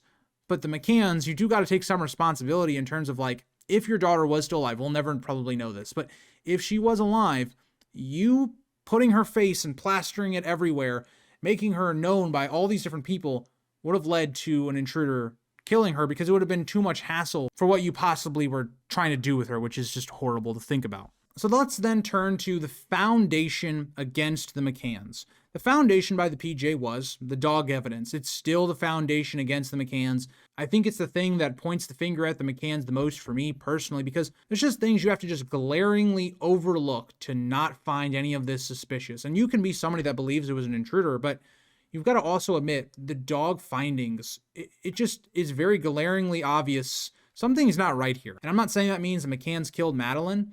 Either there was some corruption going on with the dog handler, highly trained dogs, and Eddie and Keela just completely failed this case, finding multiple alerts to be false and just not be relevant, or the dogs were right, but unfortunately the evidence could not back it up. Because let's just look at it. These two dogs and their history and record was flawless. They had never been wrong, and they alerted only exclusively to anything related to the McCanns. The McCann apartment was alerted to multiple times by both dogs, and we even know the dogs were used in other apartments in that block to make sure that they were tested so that they wouldn't give any false positives. They then only alerted to the McCann's car out of all of these lines of cars in which the handler was said to have not known what car was the McCann's. And lastly, they only alerted to Kate's clothes and the cuddle cat. How do you explain that? I know dogs are not concrete, and I know forensic backing as dogs can make mistakes is important. But you cannot have a flawless record of dogs. They were being held up as the best of the best, the cream of the crop. You cannot look at the dogs and go, yeah, they completely messed up on every single alert that they made. They made multiple alerts towards the McCanns. It's hard to overlook. I don't know how you overlook it, and it's why I sit here and I go, there's no way to overlook this. There's only two real camps I think you can have. One of them is the handler was blindly corrupt against the McCanns. He was being spurred on by the PJ to make sure the dogs alerted to the McCanns, to paint them as the people who did it, which is possible. I haven't seen anything that really backs that up. Even in the report that I read from the handler's findings of the dog alerts, he straight up says in his report that without forensic backing, these alerts, they can be great for research, they can be good for looking for evidence, but they cannot, be held up in court or anything like that. I just don't see any signs that the handler was blindly corrupt against the McCanns. And so the other camp leads to, okay, there's a lot of things that need to be explained. Why is there human decomposition in the McCann's apartment and only their apartment? Why are there traces of blood in their apartment?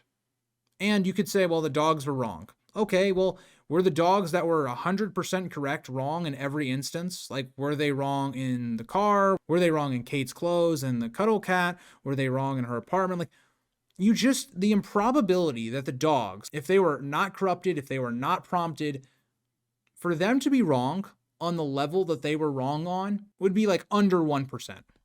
Unless as an audience member, and maybe you disagree with what I'm saying here, can point me to a case where you have dogs that are as highly esteemed as these ones are that massively failed. And there was evidence and the findings dictated that they were massively wrong. I just think that the dog evidence, and I think that the PJ were right to highly then suspect the McCanns. The problem is the forensic findings just never backed it. And I think that's the case, is that because of how long it took to get the dogs and how long it took to get everything rolling, and really the way that the PJ and the GNR handled that initial night caused contamination to run rampant in that apartment. It wasn't handled correctly and led to probably the case never being solved unless someone confesses or a body is found. And that is really where I stand. I think that the McCanns, in terms of probability, are more likely what caused the disappearance and or death of Madeleine McCann. If I had to give you a probability, I'd probably say 65-35 in terms of 65% to maybe 70%. I believe the McCanns did it. I lean towards that camp. Am I strong about that opinion? Not really, which is crazy given I've done hours and hours and hours of research. Take what I researched for the John Bonet Ramsey case and double, triple it, and that's where I landed for the McCann case. I've sifted through so much information that my brain just feels exhausted. And that kind of leads me to my last point that I want to talk about with this case. And it's something that I saw and I was frustrated by in researching this case, is that it feels like no matter what kind of source I went to, there was just a pure bias one way or the other about what happened in this case. It was really hard to find information that was not blindly biased to one side or the other. And I don't blame people at all, because this is a case in which you have a lot of unlikable people in it. And it's very easy to go, okay, because they're so unlikable, that means they had to have done it. I tried my best in this case to present both sides, to give benefit of the doubt when I could. And sometimes I couldn't do that. Sometimes I couldn't overlook some things that pop up. The dog evidence is one, especially as you guys saw at the end of the video. I thought that was something that you can't just discount it. You can't just say, okay, well, it doesn't have forensic backing, so we shouldn't even bother looking at it. Yes, it won't hold up in court, but can also point to the idea of, like, probability-wise, what does that lead to in terms of the very little evidence we have in this case? And the thing I found about the McCann case is that the McCanns are so irresponsible and hateable that people are blinded by this and gloss over things that don't support their theory. I read 2 books, read summaries on a third, looked at the PJ's findings, watched numerous other creators, and the common theme is many go into this case with a bias either against or on the side of the McCanns.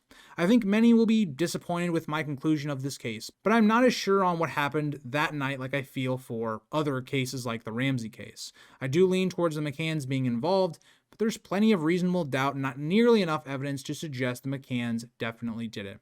I think the way they acted and the circumstantial evidence points to them, but other things about this case leads towards someone else. This is my opinion. I will always go into these cases giving my honest thoughts, and that may not always align with yours. I know many of you have strong thoughts, and I would love to have a respectful conversation in the comments about what you believe happened that night.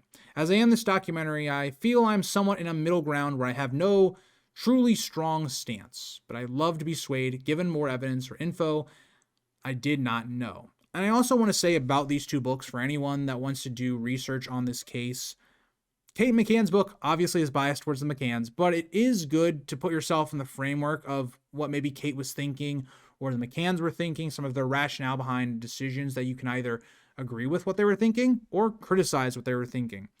This book here, now this book is where I was very disappointed. I looked up books that had more of like a tell me what the timeline was. Tell me objectively the facts and how they happened. This book is not that. This book does a good job of, in the first portion of it, explaining how events happened, the PJ's involvement, the GNR's involvement, the way things went down, but is completely biased towards one side.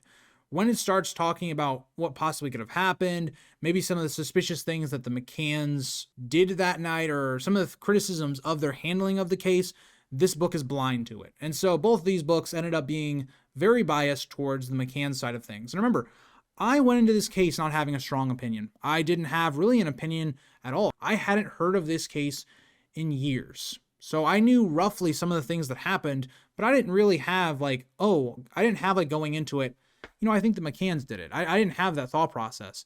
And so given the main sources of this works came from 2 blatantly McCann biased sources, and I didn't come away believing their takes, is kind of interesting to me. And so I specifically wanted to say for this book, Looking for Madeleine, by Anthony Summers and Robin Swan, it can be a good foundation for understanding the timeline of events that happened that night and maybe even the following days, weeks after. But it's not a very good book when it comes to being kind of what it sells itself as, being an objective source for the things that happened. It's not that. So I want to end out with thank you for everyone that's been enjoying the channel, that's subscribed, liked, commented. As I'm recording this, it's early December, as you guys can probably tell, and this probably won't come out till January at some point. But I would really love if you gave this video some love. This video took an ungodly amount of hours to produce, research, edit, solo host. I mean, I do everything. So a lot of true crime shows that you see are produced by multiple people. And that's why a lot of them are able to get out so quickly, is because they have a whole team working on these projects.